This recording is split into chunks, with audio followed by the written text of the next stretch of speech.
জহির রায়হান মুক্তিযুদ্ধের সময় একটা ক্যাম্পে গেল, তো ক্যাম্প কমান্ডার ওনার একটা ডায়েরি দিল যে এটা পড়তে থাকেন, আমি একটু কাজকর্ম করে আসি।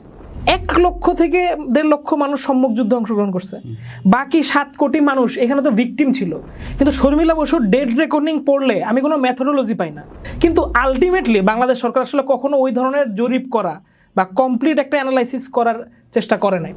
আমার ইন থেকে এই কথাটা শুনলেই মনে হইতে পারে যে এটা কি ক্লিশে একটা কথা, একজন অক্সফোর্ড ফেলো এই কথা বলতে পারে কিনা। আমি বলছি দায়িত্ব নিয়ে যে এই গবেষণাটা উনি এই কথাটাই বলছেন। ইনভিটেবলি আপনার ভারতের সহযোগিতা লাগতোই। এই স্বাধীনতা যদি আরো 20 বছর পরে হইতো, তাও ভারতের সহযোগিতা লাগতো। মানে আজকে যদি জামাতে ইসলাম বাংলাদেশ স্বাধীন করতো, তাহলেও তো ভারতের স্বাধীনতাই করতে হইতো, তাহলে এটা পারতো না। এটা হলো প্রথম কথা। মানে বাংলাদেশের সৌভাগ্য 71-এর বিশ্ব মিডিয়ার নজর, আমি এটা প্রমাণ করে দিতে পারবো। প্রিয় দর্শক মণ্ডলী, আমাদের আজকের আয়োজনে আপনাদেরকে স্বাগতম। আমাদের সঙ্গে আছেন বিশিষ্ট মুক্তিযুদ্ধ গবেষক আরিফুর রহমান। ভাই, হাউ গোজ ইউর লাইফ? চলতেছে। আপনার ভালো চলার কথা। আপনার মেয়ে বই পড়তে শিখতেছে, কয়েকদিন পরে বাবার বই পড়বে, অবশ্যই ভালো যাচ্ছে জীবন। আপনি অনেকদিন ধরেই মুক্তিযুদ্ধ বিষয়ক গবেষণার সঙ্গে জড়িত আছেন। এর জন্য আপনার বহু ডকুমেন্টস, বহু চিত্র এবং বহু পেপার ঘাঁটতে হয়েছে আপনাকে। তো এইগুলো দেখতে গিয়ে আপনি অনেক নৃশংস, অনেক বীভৎস জিনিস নিশ্চয়ই আপনার দেখতে হয়েছিল। কীরকম ছিল আপনার সেই সময়ের অভিজ্ঞতা? এই যে বীভৎস জিনিসগুলো দেখলেন এবং আপনার তখন কি আপনি ক্রোধান্বিত ছিলেন? আপনি কীরকমটা অনুভব করেছিলেন সেটা যদি আমাদেরকে একটু বলতেন। আসলে মানে আমি কখনো আসলে প্ল্যান করে এই মুক্তিযুদ্ধ নিয়ে নড়াচড়া করব বা স্পেসিফিক্যালি আসলে আমার কাজের জায়গাটা গণহত্যা নিয়ে। মুক্তিযুদ্ধের তো আসলে অনেকগুলা অ্যাসপেক্ট আছে, শরণার্থী আছে, তারপর যুদ্ধটা ইটসেলফ আছে, সেক্টরগুলোর ব্যাপার আছে। তো আমি মূলত জেনোসাইড এবং জেনোসাইডের নাম্বার এই সংক্রান্ত যে আলাপগুলো, এগুলো নিয়ে আমার টুকটাক পড়ালেখা আছে আর কি। তো এইটার কাজটা আমি মূলত করতে চাইছি থেকে, যে এটারে কি বলে, সময়ের প্রয়োজন। একটা কথা আছে না জহির রায়হানের গল্পটার মতো, যে জহির রায়হান মুক্তিযুদ্ধের সময় একটা ক্যাম্পে গেল, তো ক্যাম্প কমান্ডার ওনার একটা ডায়েরি দিল যে এটা পড়তে থাকেন, আমি একটু কাজকর্ম করে আসি। তো ওইখানে অনেক আলাপ টালাপ করে শেষে এসে ওই জহির রায়হান দেখতেছেন যে এখানে মুক্তিযুদ্ধটা বলতেছেন যে কেন যে সে যুদ্ধে করতে গেছে এটা সে জানে না। এক একজনের জন্য এক এক কারণ, যুদ্ধের কারণটা আর কি। কেউ হয়তো ক্রোধ থেকে গেছে, কেউ হয়তো বন্ধু গেছে তার সাথে চলে গেছে, কেউ হয়তো একটা প্রতিশোধ নিতে গেছে, কেউ স্বাধীনতা চায়। এরকম অনেকগুলো প্রশ্ন আছে আর কি। এখন আমাদের বেড়ে ওঠার সময়টাতে বাংলা ব্লগ নামের একটা জিনিস ছিল আর কি, যে তখন একটা অল্টারনেটিভ মিডিয়া হিসাবে সামারিন ব্লগ, এই সচলায়তন, মুক্তমনা, এরকম ব্লগ সাইটগুলো ছিল। তো আমরা কলেজে থাকতে আমরা যারা ব্লগ পড়ি তাদেরই একটা আলাদা স্ট্যাটাস ছিল, লেখি না, মানে টুকটাক পড়ি বা একটা অ্যাকাউন্ট আছে আর কি। তো সেইটাই একটা মানে ওই ব্লগ করব, লেখালেখি করব, এক ধরনের একটা ইন্সপিরেশন ছিল। এর মধ্যে দেশে তখন হচ্ছে একটা যুদ্ধ অপরাধের বিচারের বিষয়ে একটা আলাপ আলোচনা হইতেছে। এখন দেখা গেল যে তখন যেহেতু আমি টুকটাক একটু বাম রাজনীতির দিকে ঝুঁকে গেছি, একটু আগ্রহী এই বিষয়গুলোতে, এবং সেই সময় আমাদেরকে খুব থিওরি চালিত করতো আর কি। আমি যেটা দেখতাম যে আমি যে প্রশ্নগুলা সিক করতেছি সেগুলোর খুব ভালো উত্তর নাই। উত্তর হয়তো বিভিন্ন জায়গায় আছে, কিন্তু এক জায়গায় একসাথে নাই। তখন আমার কাছে মনে হইলো যে এই কাজটাই তো আমার রাজনীতি হইতে পারে, and I go for that. আমি আর রাজনীতিতে কন্টিনিউ করলাম না, আমি নথি সংকলন করাটা শুরু করলাম। এবং আজকে প্রায় 12-13 বছর পর্যন্ত আমি আসলে সংকলনই করলাম। মানে আমি জীবনে কখনো একটা গল্প লিখতে পারি নাই, একটা কবিতা লিখতে পারি নাই, একটা উপন্যাস লিখতে পারি নাই। আমি একজন সংকলক, আমি একজন প্রাবন্ধিক, এটাই আমার পরিচয় হয়ে গেছে। এবং এইটা হয়েছে শুধুমাত্র আমার রাজনীতির কারণে, যে আমি যে জিনিসটা করতে চাই এটা আমি বুঝতে চাই। ধরেন আমি এই বছরের ডিসেম্বরেও আমি একটা উদাহরণ দিতে পারি, যে ধরেন 71 সালে বাংলাদেশের নারীদের উপরে নিপীড়ন হয়েছিল কিনা, এইটা নিয়ে এখন অনেক বিতর্ক আছে, যে না আসলে খুব কম হয়েছে বা হয় না বললেই চলে। কিন্তু ইন্টারেস্টিং বিষয় হচ্ছে, ধরেন পাকিস্তান 1971 সালে যুদ্ধের উপর একটা কমিশন করছিল 72 সালে, এটার নাম হচ্ছে হামিদুর রহমান কমিশন। তো হামিদুর রহমান কমিশন একটা এক্সটেন্সিভ রিপোর্ট প্রকাশ করে 2 বছর কাজ করে। পাকিস্তানের নিযুক্ত একটা কমিশন, তারা কিন্তু বাংলাদেশের নারী নির্যাতনের উপর ব্যাপক আলোচনা করছে সেখানে। অবশ্যই সেই নাম্বারটার সাথে এগ্রি করে না আমাদের যে নাম্বারটা, কিন্তু এখানে যে মেয়েদের উপরে এক্সেসিভ অত্যাচার করা হয়েছে এইটার অসংখ্য অ্যাকাউন্ট, যেটা ওইখানের 71-এর যুদ্ধক্ষেত্রের অফিসাররা সাক্ষ্য দিচ্ছে, সেটা উল্লেখ এখানে আছে। সো আমি যদি ওই হামিদুর রহমান কমিশনটা ইংরেজিতে বা এত বড় একটা রিপোর্ট সাধারণ মানুষ পড়বে না, আমি আমার অ্যাকাউন্টগুলো যদি বের করে নিয়ে আসি এখান থেকে এবং এটা যদি কারেক্ট হয়, তাহলে যে কোনো মানুষের কাছে যে এইটা যে একটা বিষয় ছিল অন্তত সেটা প্রমাণ হয়ে যায়। So that's the whole idea of things আর কি। সো এইটার করতে করতেই যখন এই নৃশংসতা বা গণহত্যার বিষয়ে আরেকটু ডিপভাবে পড়াশোনা করার চেষ্টা করলাম, তখন খুব স্বাভাবিকভাবেই আমার ইয়াটা ছিল যে স্থানিক পর্যায়ের গণহত্যা, যে বাংলাদেশের জেনোসাইডটা যদি আসলেই এত বড় হয়ে থাকে, 20-30 লাখ মানুষ এখানে যদি মারা গিয়ে থাকে, তাইলে এটা তো সারা দেশের মধ্যে এটা ছাপ পাওয়া যাবে। অ্যান্ড যখন আমি এই বিষয়গুলোতে খোঁজ করলাম, আমি দেখলাম ইয়েস, এই ছাপগুলো আছে। তো তখন এইগুলা পড়া, এখান থেকে সংকলন করা, সেটাকে ভেরিফাই করা, এই ধরনের কাজগুলোর সাথে যুক্ত হইতে হলো। এবং এইটা অবশ্যই একটা ট্রমাটিক এক্সপিরিয়েন্স, এবং খুবই এমন এমন অভিজ্ঞতা আছে যে সরাসরি ভিকটিম পরিবারদের সাথে যখন আলাপ আলোচনা করতে গেছি, এরকম বহু অভিজ্ঞতা আছে যেখানে ধরেন বাংলাদেশের স্বাধীনতার পরের থেকে তো এখানে মুক্তিযুদ্ধকে একটা কেন্দ্রিক বয়ানের দিকে দেখা হয়েছে, কিন্তু যে কোনো লোক যদি আমার কাছে মনে হয় যে আমি কিছুদিন আগে একটা চ্যালেঞ্জ দিছি, আরও যদি কখনো সুযোগ পাই একটা চ্যালেঞ্জ দিব যে 10টা ছেলে মেয়ে নিয়ে 1 বছর মুক্তিযুদ্ধ নিয়ে গ্রাউন্ড লেভেলের কাজ করা। এবং এই গ্রাউন্ড লেভেলের জন্য বলছিলাম আমি গ্রামে চলে যেতে হবে, এই কেরানীগঞ্জ, এইখানে ওখানে, ঢাকা শহরেই একটু রুটেড থেকে তথ্য নিয়ে আসা, একটু ইন্টারভিউ করা। আমার মনে হয় যদি কিছুদিন মানুষ করে, সে বুঝতে পারবে যে কি it was a big thing. So ultimately আমারে পুশ করছে হচ্ছে আমার এই যেহেতু আমি নিজে ওইটার কি বলবো, আমি যেই টেক্সট উৎপাদন করতেছি সেটার ভোক্তা, ফলে আমি মনে করছি মানুষের কাছে এটার একটা চাহিদা থাকবে। এই হচ্ছে আর কি বিষয়। আপনি 2016 সালে 30 লাখ শহীদ বাহুল্য নাকি বাস্তবতা নামে একটি বই লিখেছিলেন। আজকেও যদি আমরা সামাজিক যোগাযোগ মাধ্যম ফেসবুকের দিকে তাকাই, সেখানে আমরা দেখতে পাবো যে এই সংখ্যা নিয়ে সরগরম তর্ক বিতর্ক চলছে। কেউ একজন আপনাকেও বলছে যে 30 লাখ লোক কিভাবে মারা গেছে, আমার এলাকায় তো একটা কুকুরও মরে নেই। আপনি নিজে ফেসবুকে তখন চ্যালেঞ্জটা ছড়িয়ে দিয়েছিলেন, এবং এটাও আমরা বলতে পারবো না যে মানুষের মধ্যে জানার আগ্রহ নাই, কারণ আপনি বলতেছেন যে 2800 কমেন্ট পড়ছে, নিজেদের এলাকা সম্পর্কে তারা জানতে চায়। সুতরাং আমরা বলতে পারবো না যে হচ্ছে কি তারা মানুষজন আসলে মুক্তিযুদ্ধ সম্পর্কে জানতে আগ্রহী না। কিন্তু এই যে 50 বছরের অধিক পার হয়ে গিয়েছে, এই যে অর্ধ শতাব্দী পার হওয়ার পরেও একটা দেশ তার স্বাধীনতা যুদ্ধের শহীদের সংখ্যা নিয়ে বিতর্ক এখনো শেষ করতে পারেনি। এই ঘটনাটা কেন ঘটলো? এর পিছনে এই যে সংখ্যার রাজনীতিটা এবং হচ্ছে এর প্রভাব জাতীয় রাজনীতিতে কিভাবে পড়ে? আচ্ছা, আপনি যদি আমাকে এই প্রশ্নটা 5 বছর আগে করতেন তাহলে আমি একরকম উত্তর দিতাম, এখন আমি আবার একটু অন্যরকম উত্তর দেব। আমাদের আসলে সবসময় আমার কাছে মনে হয় যে কি এই ধরনের বিষয়গুলোর ক্ষেত্রে গ্লোবাল কনটেক্সট হইতেছে একটা ভালো বোঝাপড়ার জায়গা হইতে পারে, যে আসলে কি পৃথিবীতে এই ধরনের সংখ্যা নিয়ে বিতর্ক আছে কি না। এটার উত্তর হচ্ছে আছে। হোলোকাস্ট ডিনায়ারের সংখ্যা কম না, বা ধরেন এই হিটলারের হাতে কত মানুষ মারা গেছে সেটার সংখ্যাটা নেয়া এরকম প্রায় 10 গুণই কম বেশি আছে। যে ধরেন আমাদের এখানে 3 লাখ 30 লাখের একটা বিতর্ক চলে না। সো এইখানে প্রথমত বিষয়টা হচ্ছে যে কেন হচ্ছে সেইটা বুঝতে হইলে আমাদেরকে একটু 71-এর অব্যবহিত পরের সময়টাকে একটু বোঝা লাগে আর কি। যে ব্যাপারটা হচ্ছে যে পৃথিবীতে কোনো যুদ্ধে কখনো নিহতদের নামীয় তালিকা থাকে না, এই ধরনের তালিকা করা কখনো সম্ভব না। কারণ হচ্ছে যে যে একটা যুদ্ধের ভিতরে এত অদ্ভুত অদ্ভুত বিষয় হয় মানুষের সাথে, এবং একটা তৃতীয় বিশ্বের দেশে যেখানে ধরেন মানুষ আসলে কে কোন পেশায় যুক্ত, কোথায় ছিল, এই সব বিষয়গুলো খুব ভালোভাবে নথিভুক্ত না। ফলে এই তথ্যকে রিকালেক্ট করাটা এটা খুবই খুবই চ্যালেঞ্জিং একটা বিষয়, এবং স্বাধীনতার পরে বাংলাদেশের জন্য এটা প্রায় অসম্ভব একটা বিষয়, একটা যুদ্ধ বিধ্বস্ত দেশ। কিন্তু তারপরেও যেই একাডেমিক অ্যাপ্রোচগুলো হয়েছে অন্য দেশগুলোতে, আমি শুধু বাংলাদেশ দেখে বলতেছি এমন না, আপনি রুয়ান্ডাতে যদি খেয়াল করেন, আপনি যদি কম্বোডিয়াতে খেয়াল করেন, সেসব জায়গায় একই ঘটনা দেখবেন যে এই নাম্বারটাকে এক জায়গায় নিয়ে আসতে বেশ বেগ পাইতে হয়েছে, এবং দেখা গেছে যে কি এই নাম্বারটা কোনো আসলে এমন না যে কি যে এই জনসংখ্যার যেভাবে আমরা নির্ণয় করি বাসায় বাসায় গিয়ে টালি করে করা হয়েছে এরকম না, এটা হয়তো খুব ক্ষুদ্র একটা জরিপকে বড় করে পুরো দেশের সাপেক্ষে গুণ করে করা হয়েছে, বা ধরেন বিভিন্ন স্যাম্পল থেকে করা হয়েছে, বা ধরেন একটা সামগ্রিক এক ধরনের একটা জরিপ থেকে একটা নাম্বারের দিকে যাওয়া হয়েছে আর কি। ফলে প্রথম কথা হচ্ছে যে কি যে এইটার সম্পূর্ণ উত্তর পাওয়া যাবে না এবং এইটা নিয়ে সবসময় ডিবেট থাকবে।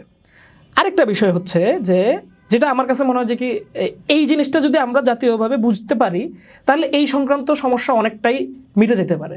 সেটা হচ্ছে দ্য ভেরি ডেফিনেশন অফ শহীদ, মানে শহীদ বলতে আমি কি বুঝি এইটাই আসলে নির্ধারণ করে দেয় শহীদের সংখ্যা কত। মানে ব্যাপারটা কীরকম যে ধরেন কিছুদিন আগে পিনাকি ভট্টাচার্য একটা আলাপে বলতেছিলেন যে মুক্তিযুদ্ধে শহীদের সংখ্যা 2000, তো উনিও একটা রেফারেন্স দিয়েছেন এবং এইটা নিয়ে বেশ তোলপাড় হয়েছে। একটা পক্ষ বলছে যে এই যে দেখো মাত্র 2000 মানুষ মারা গেছে, এইটারে 3 লাখ কোথায়, 30 লাখ কোথায়, 40 লাখ কোথায় ইত্যাদি ইত্যাদি হয়েছে। আবার আমরা যদি একটা একটা করে ক্লেমগুলোকে সাজাই একটা ডোমিনোর মতো, এই 2000 বলা হয়েছে, আবার আপনি যদি দেখেন যে হামিদুর রহমান কমিশনের কথা বলতেছিলাম, ওরা বলছে 26,000 মানুষ মারা গেছে। আমরা দেখবো রাফ ফরমান আলী একটা ইন্টারভিউতে বলছিলেন যে 50,000 মানুষ মারা গেছে। তারপরে শর্মিলা বসু ওনার ডেট রেকর্ডিংয়ে বলছে 1 লক্ষ মানুষ মারা গেছে। এভাবে করতে করতে 10, 12, 15, 18, 20, 25 আছে, 35, 40 আছে, এই পর্যন্ত যাচ্ছে বিষয়টা। আমি বলতে চাই যে এই নাম্বারটা আসলে কে কিভাবে শহীদকে ডিফাইন করে সেটার উপরে নির্ভর করতেছে। আবারও বলতেছি এই কথাটা যে ওই যে ভদ্রলোক বলতেছে 2000 মানুষ শহীদ হয়েছে, উনি একটা রিপোর্ট করছিলেন একদম স্বাধীনতার পরপরে 72-এর মার্চ এপ্রিলের সময়ে, সম্ভবত উইলিয়াম ড্রুমান নামের একজন সাংবাদিক। উনি বলছিলেন যে কি যে স্বাধীনতার পরে থানাগুলোতে 2000 অভিযোগও পড়ে নাই মিসিং মানুষের। বুঝতে পারছেন ব্যাপারটা, যে মুক্তিযুদ্ধ শেষ হয়ে গেছে, মানুষজন তার আত্মীয়দেরকে খুঁজে পাচ্ছে না, ও থানায় গিয়ে রিপোর্ট করবে। তো ওর কাছে ডেফিনেশন হচ্ছে এইটা যে থানায় রিপোর্ট করাটাই হচ্ছে শহীদ। তো শহীদ তো 2000ও পড়ে নাই, তাইলে কিভাবে হয় এই সংখ্যা? তো এই ডেফিনেশন অনুসারে তো ঠিকই আছে জিনিসটা। কিভাবে ঠিক আছে আমি আপনাদের বলি। আমি আজকেই এই কথাটা করতেছিলাম যে উপসালা বিশ্ববিদ্যালয় কনফ্লিক্টের উপর একটা গবেষণা করে। তো ওই গবেষণাতে বাংলাদেশে নিহতের সংখ্যা আসে তার কাছে 58,000। তো খুবই রিলেটিভলি লো মনে হয় আমাদের কাছে, কিন্তু আপনি যদি ওই গবেষণাটার মেথোডোলজি পার্টটা পড়েন তখন আপনি দেখবেন ও কনফ্লিকচুয়াল ডেথকে শুধুমাত্র ডেথ হিসেবে বিচার করে। পাকিস্তান আর্মি তো বাড়িতে গিয়ে গিয়ে মানুষকে লাইনবদ্ধ করে দাঁড় করে গুলি করছে, ওই পাশ থেকে কিন্তু কেউ তারে মারে নাই। ও শুধু এই পাশের ওই পাশের যুদ্ধে যদি কেউ মারা যায় তাকেই শুধু শহীদ বলবে। এবার আপনি দেখেন বাংলাদেশে রেজিস্টার্ড মুক্তিযোদ্ধার সংখ্যা কত, যে আওয়ামী লীগ যে সবচেয়ে মানে 8-9 বছরের বাচ্চাদেরকেও মুক্তিযোদ্ধা বানায়া এটা 1.5 লাখ করতে পারে নাই। মানে বহু ভুয়া মুক্তিযুদ্ধ নিয়ে 1.5 লাখ হয় নাই। তাইলে এর ভিতরে যদি আমরা বলি 58,000 সম্মুখ যুদ্ধে মারা গেছে, তাইলে আপনার কাছে মনে হয় না একটা বিরাট নাম্বার? ঠিক না? তাই আমি তো ডেফিনেশনটা জানি না। এখন দেখেন উপসালা বিশ্ববিদ্যালয়ে রুয়ান্ডা গণহত্যা নিয়ে বলতেছে 1000 মানুষ মারা গেছে, কিন্তু যেখানে সারা বিশ্ব জানে যে এখানে 9 লক্ষ মানুষ মারা গেছে, জাতিসংঘ পর্যন্ত বলতেছে, কারণ ও কনফ্লিকচুয়াল ডেথকে বিচার করতেছে। রুয়ান্ডাতে অলমোস্ট কোনো ইয়াই হয় নাই, মানে প্রতিরোধী হয় নাই, এক গ্রুপই মারছে আরেক গ্রুপকে। ফলে ওখানে তো কনফ্লিকচুয়াল ডেথে 1000 পাওয়াটাই বড় বিষয়, এক পেশে হত্যাগুলাই। হ্যাঁ, তো ওখানে হয়তো খুব অল্প কয়েকটা গোষ্ঠী ঘুরে আসছে, ওইখানে মারা গেছে। সো দ্য ভেরি ডেফিনেশনটাই আমারে নির্ধারণ করে দিবে। এইভাবে আমরা যখন এইটারে পরিধিটাকে বড় করব, যেমন আমি বিশ্বাস করি আমি যেটা বলতে চাই যে এই যুদ্ধের প্রবহমানতা অনেক দীর্ঘ ছিল। আমরা হয়তো এটা নিয়ে সামনে আলাপ করব যে ধরেন একটা লোক 71-এ শরণার্থী শিবিরে তো অনেক লক্ষ মানুষ মারা গেছে, সেটাকে বাদ দিলাম, কিন্তু শরণার্থী শিবিরে সে অসুস্থ হইল এবং পরবর্তীতে 2-3 বছরের ডায়াগ্রামের ভিতরে মারা গেল। আপনি তাকে কি শহীদ বলবেন কি বলবেন না? যদি আমি মনে করি যে কি এইটার প্রভাবের মৃত্যুকে আমি বিবেচনা করব, তাহলে অবশ্যই আপনাকে শহীদ বলতে হবে, অথবা অন্য কোনো ডেফিনেশনে আপনি তাকে শহীদ বলতে পারবেন না। সো এই বিষয়গুলো হচ্ছে ন্যারেশনের খেলা। এইটাকে যখন আপনি শহীদ বলবেন তখন আপনার রেঞ্জটা আরও বড় হয়ে যাবে। আমরা যখন বলি 30 লাখ, সেটা থেকে বড় হয়ে যেতে পারে। সো আমি মনে করি যে এইখানে আমাদের একটা ক্রিটিক্যাল মাইন্ড, ওপেন মাইন্ড, সেটাই আসলে আমাদেরকে এইটার ক্ষেত্রে সমাধানের রাস্তায় নিয়ে যেতে পারে আর কি। তো কিন্তু আমরা যদি এটা জাতিগতভাবে যে একটা দল মনে করে যে কি এইটা, আর একটা দল মনে করো এইটা, কিন্তু কোনো দলই কোনো প্রমাণ হাজির করতেছে না সে কেন এটা বলতেছে, তাহলে মানুষের কাছে তো এই মানে আজকে 40 বছর 50 বছর পার হয়ে যাওয়ার পরে মানুষের মধ্যে বিভ্রান্তি তৈরি হওয়া তো খুবই স্বাভাবিক যে কোনটা সত্য, যেহেতু এটা নিয়ে কোনো সলিড কাজ হয় নাই। সো আলটিমেটলি বিষয়টা হইতেছে যে কি আমাদের এখানে রাজনৈতিক শক্তিগুলোরও এই বিষয়টাকে জাতিগতভাবে সলভ করার খুব একটা ইচ্ছা নেই, আগ্রহ আগ্রহ। ছিল না। যদি থাকে তাহলে এখনো সম্ভব, আমিও বলতেছি এখনো জরিপ করে খুব ভালো নাম্বার পাওয়া সম্ভব, এবং একদম exact পরবর্তী নাম্বারের জরিপগুলোতে এই ধরনের অনেক নথি আছে যে ভালো নাম্বার আসতেছে। এই যে সংখ্যার রাজনীতিটা হচ্ছে আসলে মানে এক পক্ষ 30 লাখ বলছে, আরেক পক্ষ 3 লাখ বলছে, অথবা কেউ কেউ তারও নিচে 50,000 2,000ও নিয়ে আসছে কেউ কেউ। এই রাজনীতিটা আসলে কেন হচ্ছে বর্তমান সময়ে এসেও, এবং এর প্রভাব আসলে জাতীয় রাজনীতিতে কিভাবে পড়ছে সেটা যদি একটু ব্যাখ্যা। আচ্ছা, আমি যেটা মনে করি যে মূলত হচ্ছে যে একটা বড় কারণ হচ্ছে এই বিতর্কগুলো হওয়ার যে আমাদের এক ধরনের বিতৃষ্ণা আছে মুক্তিযুদ্ধের প্রশ্নে। আমি যদি একদম ট্রুলি বলি আর কি বিষয়টা, যে যেটা এটা তো সবসময় বলতে পারবো না, এখানেই হয়তো বলতে পারবো জিনিসটা। এবং এই বিতৃষ্ণা তৈরি হওয়ার যথেষ্ট কারণও আছে। আমি যদি একটু সহজ করে বলি বিষয়টা, যে ধরেন বাংলাদেশের মুক্তিযুদ্ধে একটা বিরাট অ্যাট্রোসিটি হয়েছে আমরা বলি সব সময়, কিন্তু আমরা মুক্তিযুদ্ধকে উদযাপন করি কিন্তু যুদ্ধে, আমরা মুক্তিযুদ্ধই বলি ওটাকে। কিন্তু এখানে যে আমরা 20-30 লক্ষ মানুষকে হারাইছি, ওইটা তো যুদ্ধ শব্দটা ধারণ করে না। আমাদের এখানে যত উদযাপন সেটা হচ্ছে বিজয় দিবস, স্বাধীনতা দিবস কেন্দ্রিক উদযাপন, বিভিন্ন অপারেশন জ্যাকপট কবে হলো এইগুলাতে উদযাপন করি আমরা। এখন আমরা একদম নিরপেক্ষ জায়গা থেকে, বা ধরুন আমি একজন বাইরের লোকের জায়গা থেকে যে বাংলাদেশের স্বাধীনতা যুদ্ধের বিপক্ষে অথবা যুদ্ধ পরবর্তী একটা জায়গা থেকে যদি এটাকে দেখতে চাই, তখন আপনি দেখেন আমি কি দেখি এখানে 1 লক্ষ থেকে 1.5 লক্ষ মানুষ সম্মুখ যুদ্ধে অংশগ্রহণ করছে, বাকি 7 কোটি মানুষ এখানে তো ভিকটিম ছিল, সে এখানে আটকা পড়েছিল, একটা মানে একটা ক্যাম্প ছিল পুরো ঘেটুর হ্যাঁ। মতন। 1 কোটি মানুষ শরণার্থী হয়ে গেছে, তাদের কোনো জীবন নাই, হাজার হাজার মানুষ নির্বিচারে মারা যাইতেছে ওখানে অসুস্থ হয়ে কলেরায়। আর দেশের ভিতরে যে 6 কোটি মানুষ আছে তারা প্রাণ বাঁচানোর জন্য এখান থেকে ওখানে দৌড়াচ্ছে। 3 কোটি মানুষ ইন্টারনালি মাইগ্রেটেড হচ্ছে। ইট ইস নট এ জোক। এত ছোট একটা দেশে এরকম একটা পরিস্থিতি 3 কোটি মানুষকে এদিক ওদিক ছুটতে হইতেছে। এখন আমার দেশের ন্যারেশনের ভিতরে এই ছুটতে যাওয়া লোকটার কোনো স্পেস নাই। ধরেন আমার মা 71 সালে ঢাকায়, তার বাবার অনেকগুলো সন্তান, ও মাথার মধ্যে ব্যাগ নিয়ে তাকে গ্রামের বাড়িতে যাইতে হইতেছে। 2-3 দিনের তার একটা বাচ্চার একটা ভয়াবহ ট্রমাটিক অভিজ্ঞতার ভিতর দিয়ে গেছে। কিন্তু আমার দেশের ইতিহাসের মধ্যে কোনো স্পেস নাই এই বাচ্চা মেয়েটার দুঃখটাকে বোঝার, কারণ ও তো মুক্তিযুদ্ধ নিয়ে ব্যস্ত, ওর কাছে আর কিছু নেই, অল্প কয়েকটা শহীদের গল্প আর মুক্তিযুদ্ধ নিয়ে। ফলে এইখানে যে অসংখ্য মানুষের ইনভলভমেন্ট, ধরেন 1 কোটি বাড়ি জ্বালিয়ে দেওয়া হয়েছে, আমার বাড়িটাও জ্বালিয়ে দেওয়া হয়েছে, কিন্তু এই বাড়ি জ্বালানোর ইতিহাস তো আপনি মুক্তিযুদ্ধে মেইনস্ট্রিম করেন নাই। আপনি যদি এই 1 কোটি গল্পকে আনতেন, এই 3 কোটি মানুষের মাইগ্রেশনের গল্প আনতেন, 1 কোটি শরণার্থীর গল্প আনতেন, তাইলে এইটা হয়তো 5-6 কোটি মানুষের গল্প। তখন বাংলাদেশের সব মানুষ এটার সাথে ইনভলভ হইতো। কিন্তু আপনি এই গল্পটাকে নিয়ে গেছেন 1 লক্ষ মানুষের গল্পের মধ্যে, তার মধ্যে অর্ধেকই ভুয়া। এই 50,000 মানুষের গল্পের ভিতরে মানুষ যখন নিজেকে খুঁজে পায় নাই, তখন স্বাভাবিকভাবেই সে এটা থেকে বিচ্যুত বোধ করছে, সে মনে করছে এটাতে সে নাই। এই যে মুক্তিযুদ্ধ কোটার প্রশ্নে এত বড় একটা আন্দোলন হইল, ব্যাপারটা কিন্তু সেটাই। আমরা যদি মুক্তিযুদ্ধে ভিকটিম দেখেন, কোটা প্রশ্নটা তো আমরা সবাই বুঝি যে যে পিছিয়ে পড়ে তাকে কোটা দিব আমি।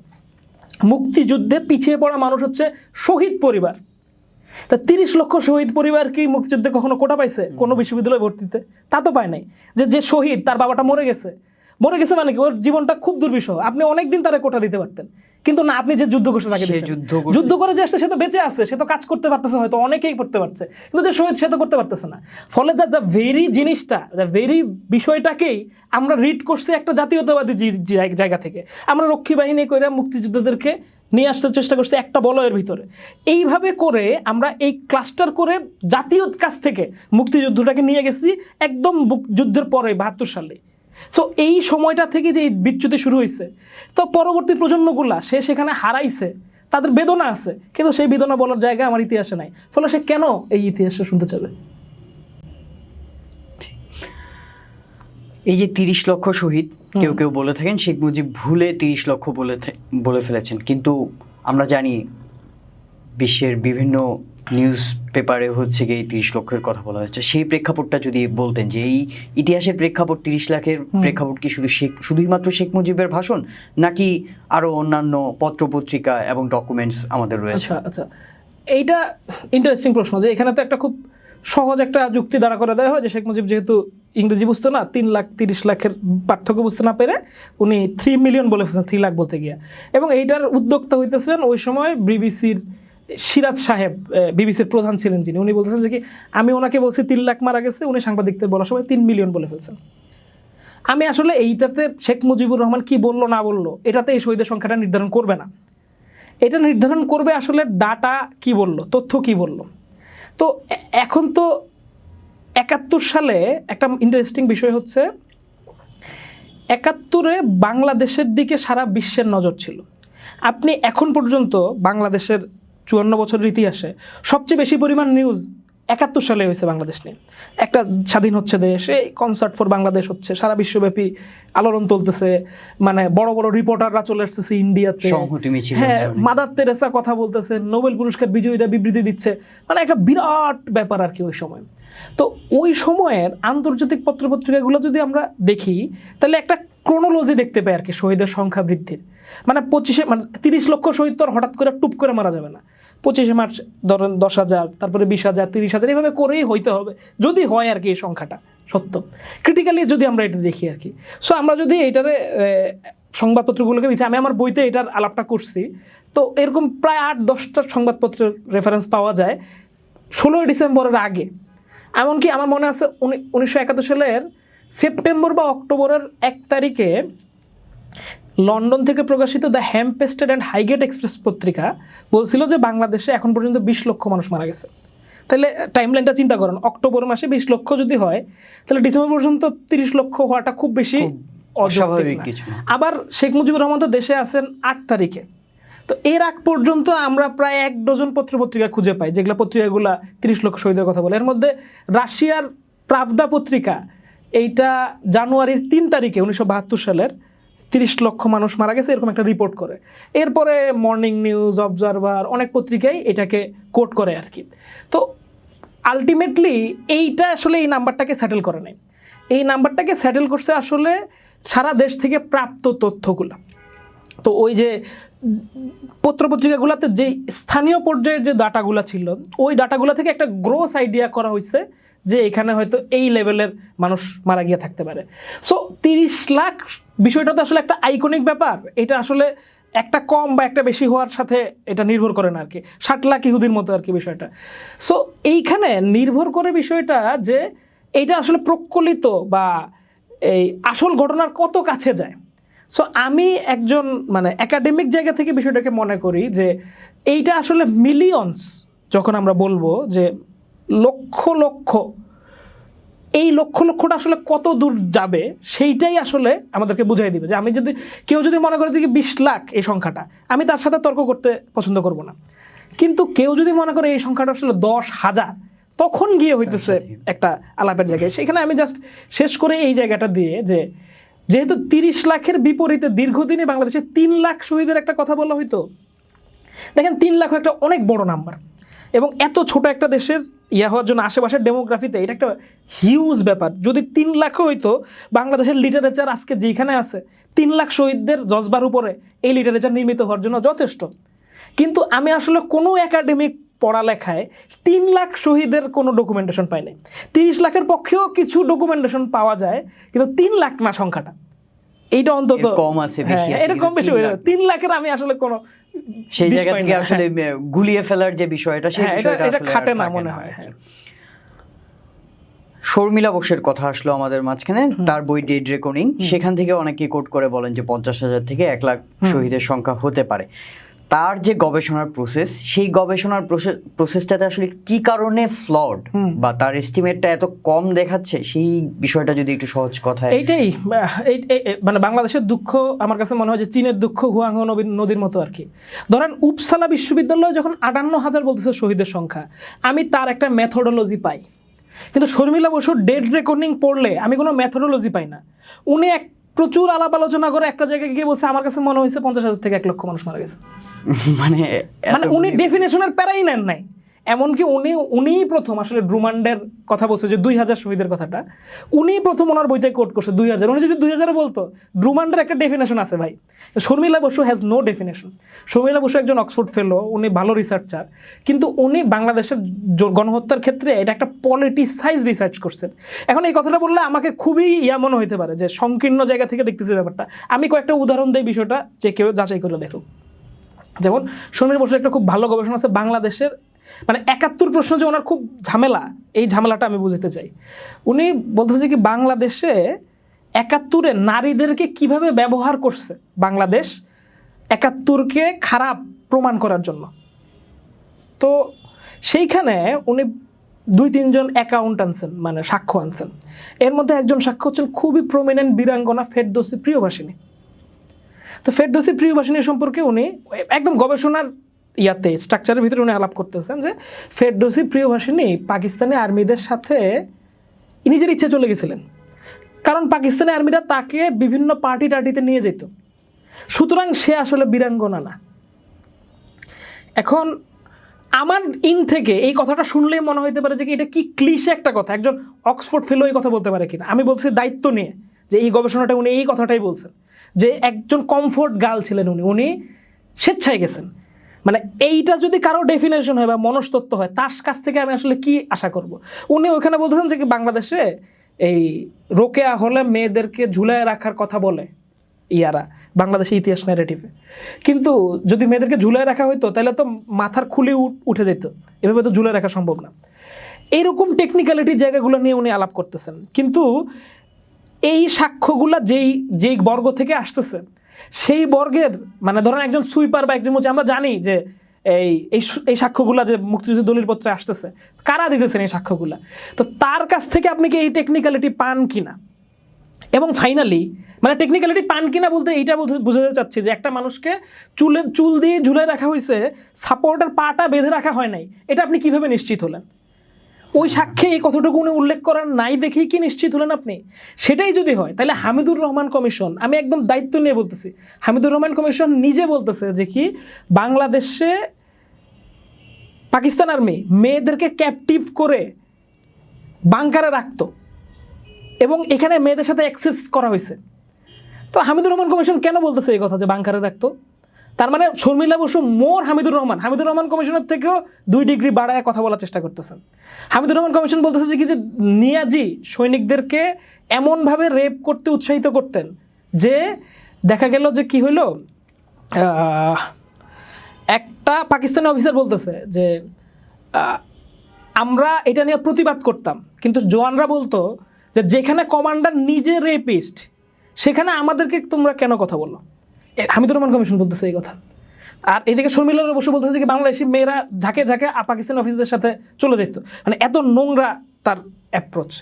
আরেকটা অ্যাকাউন্ট বলি, সেখানে উনি শহীদ রুমির কথা বলতেছেন। রুমি আমরা তো জানি, মানে শফি ইমাম রুমি ক্র্যাক প্লাটুনের, বলতেছেন যে রুমিরা কি করতো, ওই হোটেল ইন্টারকন্টিনেন্টালের সামনে বোমা মারলো, এই করলো এখানে, মানে ওনাদের কাজটা তো ছিল শহরের মধ্যে আতঙ্ক তৈরি করা বা বিদেশিদেরকে বোঝানো যে কি এখানে স্বাভাবিক নাই, যেহেতু ঢাকা শহরটা একটা ক্যান্টনমেন্ট হয়ে আছে, ভিতরের এই শহরে কিছু ছেলে পেলে কিছু ডিস্টার্ব করে জানান দিচ্ছিল আর কি।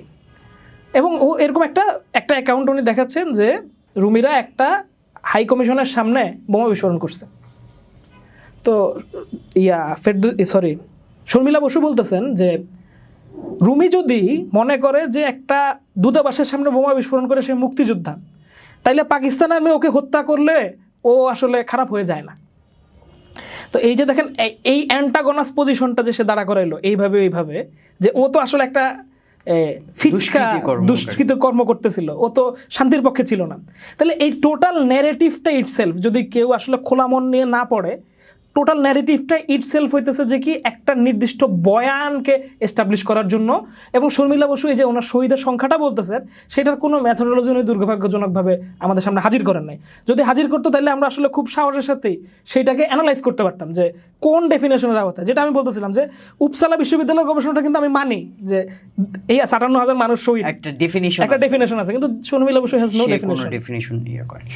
শর্মিলা বসু তার বইয়ে বিহারি গণহত্যা বিষয়টাকে বেশ গুরুত্ব দিয়েছেন। আপনি তো গণহত্যা বিষয়ে যেহেতু কাজ করেছেন, আপনি বিহারি গণহত্যা বিষয়টা কি ঠিক কিভাবে এটা দেখেন? এটা এটা এটা একটা সত্যি কথা যে বাংলাদেশে বিহারি গণহত্যা ঘটছে, এবং শর্মিলা বসুরা বা পাকিস্তানের ন্যারেটিভ যেরকম বা এখানে স্বাধীনতা বিরোধী ন্যারেটিভ যেরকম হচ্ছে যে পুরাটাকে অস্বীকার করা, আবার বাংলাদেশের জাতীয়তাবাদী ন্যারেটিভের ভিতরে আমরা বিহারি গণহত্যাটাকে অস্বীকার করার সংস্কৃতি তৈরি করছি।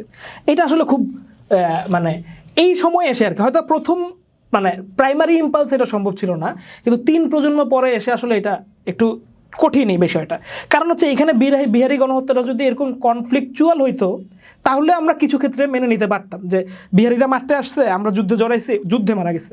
কিন্তু না, এখানে এক্সটেন্সিভভাবে বিহারি শিশু, Target নারী, বাচ্চা এদেরকে হত্যা করা হয়েছে, এবং খুবই নির্মম সেই হত্যাকাণ্ড। মানে সময় হবে না, কিন্তু এরকম অসংখ্য ঘটনা আছে খুলনায়, ঢাকায়, রাজশাহীতে, পাবনায়। অনেক জায়গায়, হ্যাঁ পাবনায় বিহারি হত্যাকাণ্ডের ঘটনা। এবং রুডলেফ জোসেফ রামেল ওনার স্ট্যাটিস্টিক অফ ডেমোসাইড হচ্ছে বাংলাদেশের জেনোসাইড নিয়ে সবচেয়ে কম্প্রিহেন্সিভ বই। সব ধরনের গবেষণাগুলোকে উনি আনছে, এবং উনি জেলাওয়ারি, থানাওয়ারি, নারী পুরুষ সব কিছুর হিসাব দেখাইছেন ওখানে। এমনকি ওইখানে পাকিস্তানি আর্মি কতজন মারা গেছে, ভারতীয় সেনা কতজন মারা গেছে, এই সব কিছুর অ্যাকাউন্ট উনি আনছেন। তো ওখানে উনি বাংলাদেশ পক্ষের শহীদের সবচেয়ে কম্প্রিহেন্সিভ বই, সব ধরনের গবেষণাগুলোকে উনি আনছে, এবং উনি জেলাওয়ারি, থানাওয়ারি, নারী পুরুষ সব কিছুর হিসাব দেখাইছেন ওখানে। এমনকি ওইখানে পাকিস্তানি আর্মি কতজন মারা গেছে, ভারতীয় সেনা কতজন মারা গেছে, এই সব কিছুর অ্যাকাউন্ট উনি আনছেন। তো ওখানে উনি বাংলাদেশ পক্ষের শহীদের সংখ্যা নির্ধারণ করছেন সর্বোচ্চ ক্লেইমে 30,03,000 এইটা বলছেন উনি। তবে উনি মনে করেন এইটা মোটামুটি 15 লাখের মতো হবে, মানে এটা ম্যাক্সিমাম সম্ভাবনায়। সর্বনিম্ন সম্ভাবনায় বলছে 3 লাখ, ম্যাক্সিমাম বলছে 30 লাখ, উনি বলছেন মাঝখানে এটা 15 লাখ। একইভাবে বিহারি হত্যাকাণ্ডের ক্ষেত্রে উনি বলছেন সর্বোচ্চ ক্লেইমে 5 লাখ, সর্বনিম্ন ক্লেইমে 50,000, ম্যাক্সিমাম ওনার কাছে মনে হয়েছে এটা মানে গড়ে 1,50,000। সো সব তথ্য প্রমাণ এক করলে আমার কাছে মনে হয় 2 থেকে 3 লাখ বিহারি, শুধু বিহারি হয়তো এখানে জেনোসাইডের শিকার হয়ে থাকতে পারেন। এবং বাংলাদেশ সরকারের এখন যেটা করা উচিত যে এইটাকেও 71-এর গণহত্যার একটা পার্ট হিসাবে, মানে লাইফ ম্যাটার্স, যেহেতু আমরা বলতেছি শরণার্থী, ওই বাচ্চাটাকেও আমি নিতে চাই, বা যেই বাচ্চাটা কচুরিপানা দিয়ে পড়ে যাচ্ছে, নৌকা থেকে পড়ে গিয়ে মারা গেল, আফসান চৌধুরী যেটা লিখতেছেন, আমি তাকেও কাউন্ট করতে চাই, তাহলে আমি বিহারি শিশুটাকেও কাউন্ট করতে চাই। এবং আমাদের মুক্তিযুদ্ধ জাদুঘরেও একটা জায়গা রাখা উচিত যেখানে বিহারিদের সাথে যে নির্মমতা হয়েছে সেটাকে জায়গা করে দেবো আমরা। তাহলেই আমরা এই যে নাম্বারের প্রশ্নটা আপনি প্রথমে করছিলেন, যে আমরা যদি আসলে একটা সোশ্যাল কনসাসনেসের জায়গায় একটা সংখ্যায় পৌঁছাতে চাই, বোঝাপড়া পৌঁছাতে চাই, তাহলে আমাদেরকে এই জায়গাগুলোকেও অ্যাকনোলেজ করতে হবে। আরেকটা জিনিস যুক্ত করি এখানে, যে এই যে মুক্তিযুদ্ধের বিষয়টারে আমরা যে একটা মহান করতে করতে একটা খুবই ভয়ঙ্কর লেভেলের মহান লেভেলে নিয়ে যাই, এটার একটা বিপদ আছে। যেহেতু এটা গণযুদ্ধ, এই গণযুদ্ধে সব ধরনের মানুষ অংশগ্রহণ করছে, চোর ডাকাত অংশগ্রহণ করছে, সুফি সাধুরা অংশগ্রহণ করছে, এমনকি মুক্তিযোদ্ধাদের বিরুদ্ধে কিছু ক্রিমিনাল অ্যাক্টিভিটিসের কথাও আছে, তাদের বিচারের ঘটনাও ঘটছে। ফলে এইখানে যে আমরা একটা মানে এই শুদ্ধিকরণ ন্যারেটিভগুলোই আসলে মানুষকে আরও বেশি বিচ্ছিন্ন করে ফেলে। তার চেয়ে বরং আমরা যত বেশি অর্গানিক থাকতে পারবো। অনেক গল্প আছে, ধরেন আমি এরকম বহু গল্প শুনছি যে বহু কমিউনিস্টরা সীমান্ত ক্রস করে যুদ্ধ অংশগ্রহণ করতে পারে না, কারণ সীমান্তে আওয়ামী লীগের লোকজন টেবিল নিয়ে বসেছিল। If you are not Awami League বা আওয়ামী সাপোর্টেড কমিস, তাহলে তুমি এখানে ঢুকতে পারবে না। আমার নিজের পরিচিত এরকম আছে। তো এটা একটা আনটোল ন্যারেটিভ। ধরুন এখানে যদি 1000 মানুষ যুদ্ধে অংশগ্রহণ, হ্যাঁ 1000 মানুষ যদি অংশগ্রহণ না করে থাকে, সেটার ইম্প্যাক্ট আছে না এই যুদ্ধে। সো এটা একটা গণযুদ্ধ এবং ইট হ্যাজ মেনি পার্সপেক্টিভ, সেইভাবে এটাকে দেখা উচিত।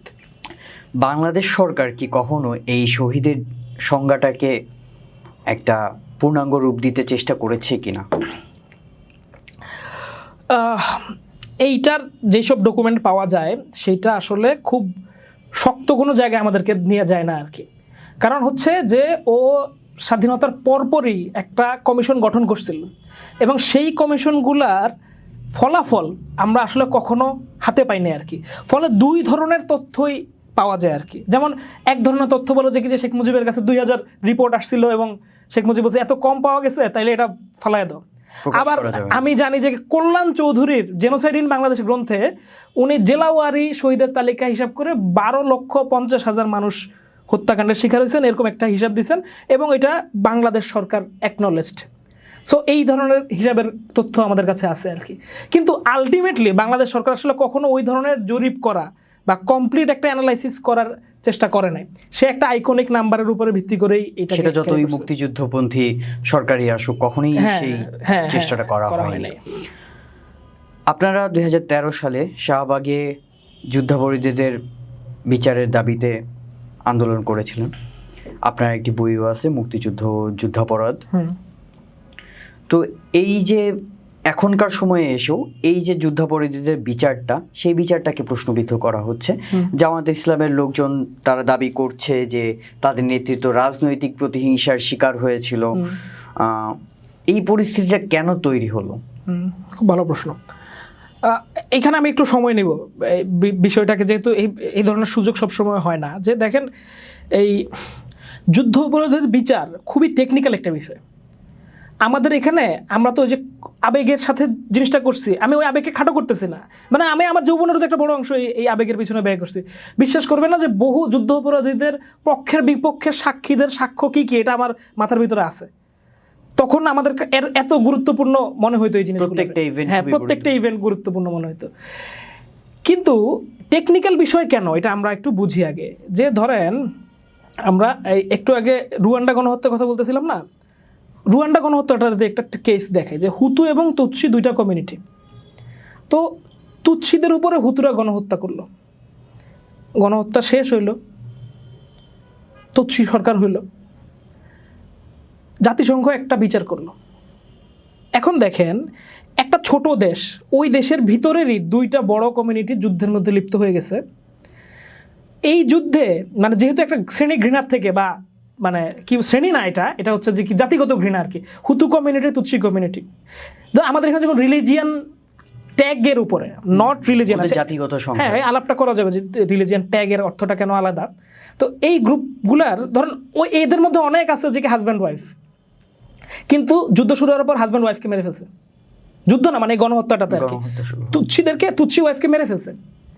এখন এরকম এত বেশি কানেক্টেড, এইখানে যদি এই যে ধরেন 10 লক্ষ মানুষ ফর্সে হত্যা হয়ে থাকে, এই হত্যার বিচার করতে গেলে 5 লক্ষ মানুষকে মেরে ফেলতে হবে।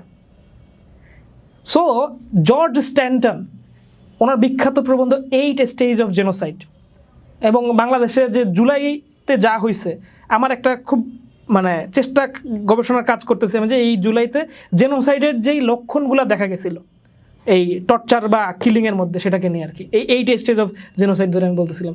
তো জর্জ স্ট্যান্টন একটা কথা বলছেন যে জেনোসাইডের বিচার যদি ফৌজদারি করা হয়, ফৌজদারি অপরাধ মতো, তাহলে আরেকটা জেনোসাইড করতে হয়, তার 5 লক্ষ মানুষ, বিশেষ করে জাতিগত সংঘাত।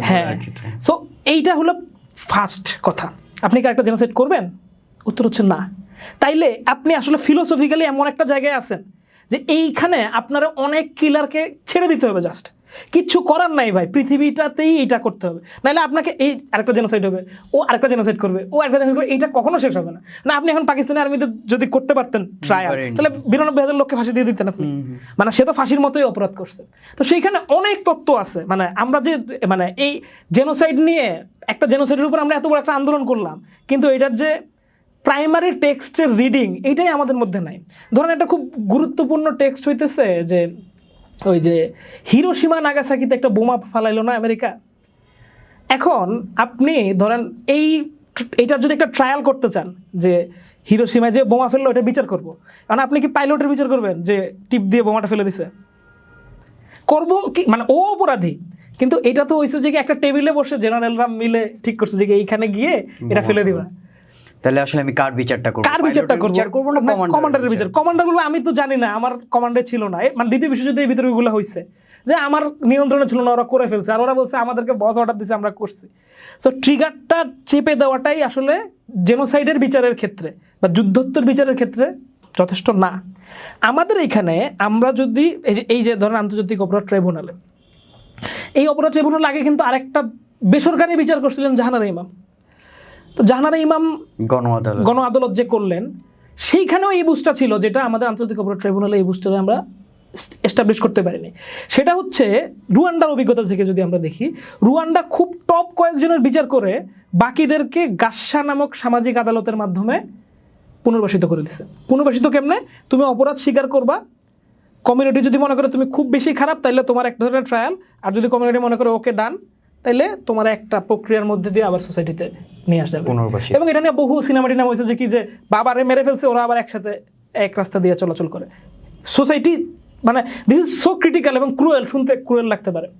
আমাদের এখানে আমরা কি ঝামেলাটা করছি দেখেন, আমি এখানে মরে যাব যে মতিউর রহমান নিজামী একটা রাজাকার, মানে মতিউর রহমান নিজামী একটা সুপিরিয়র রেসপন্সিবল লোক এই পুরা বিষয়টার জন্য, এটার জন্য দাঁড়াবো।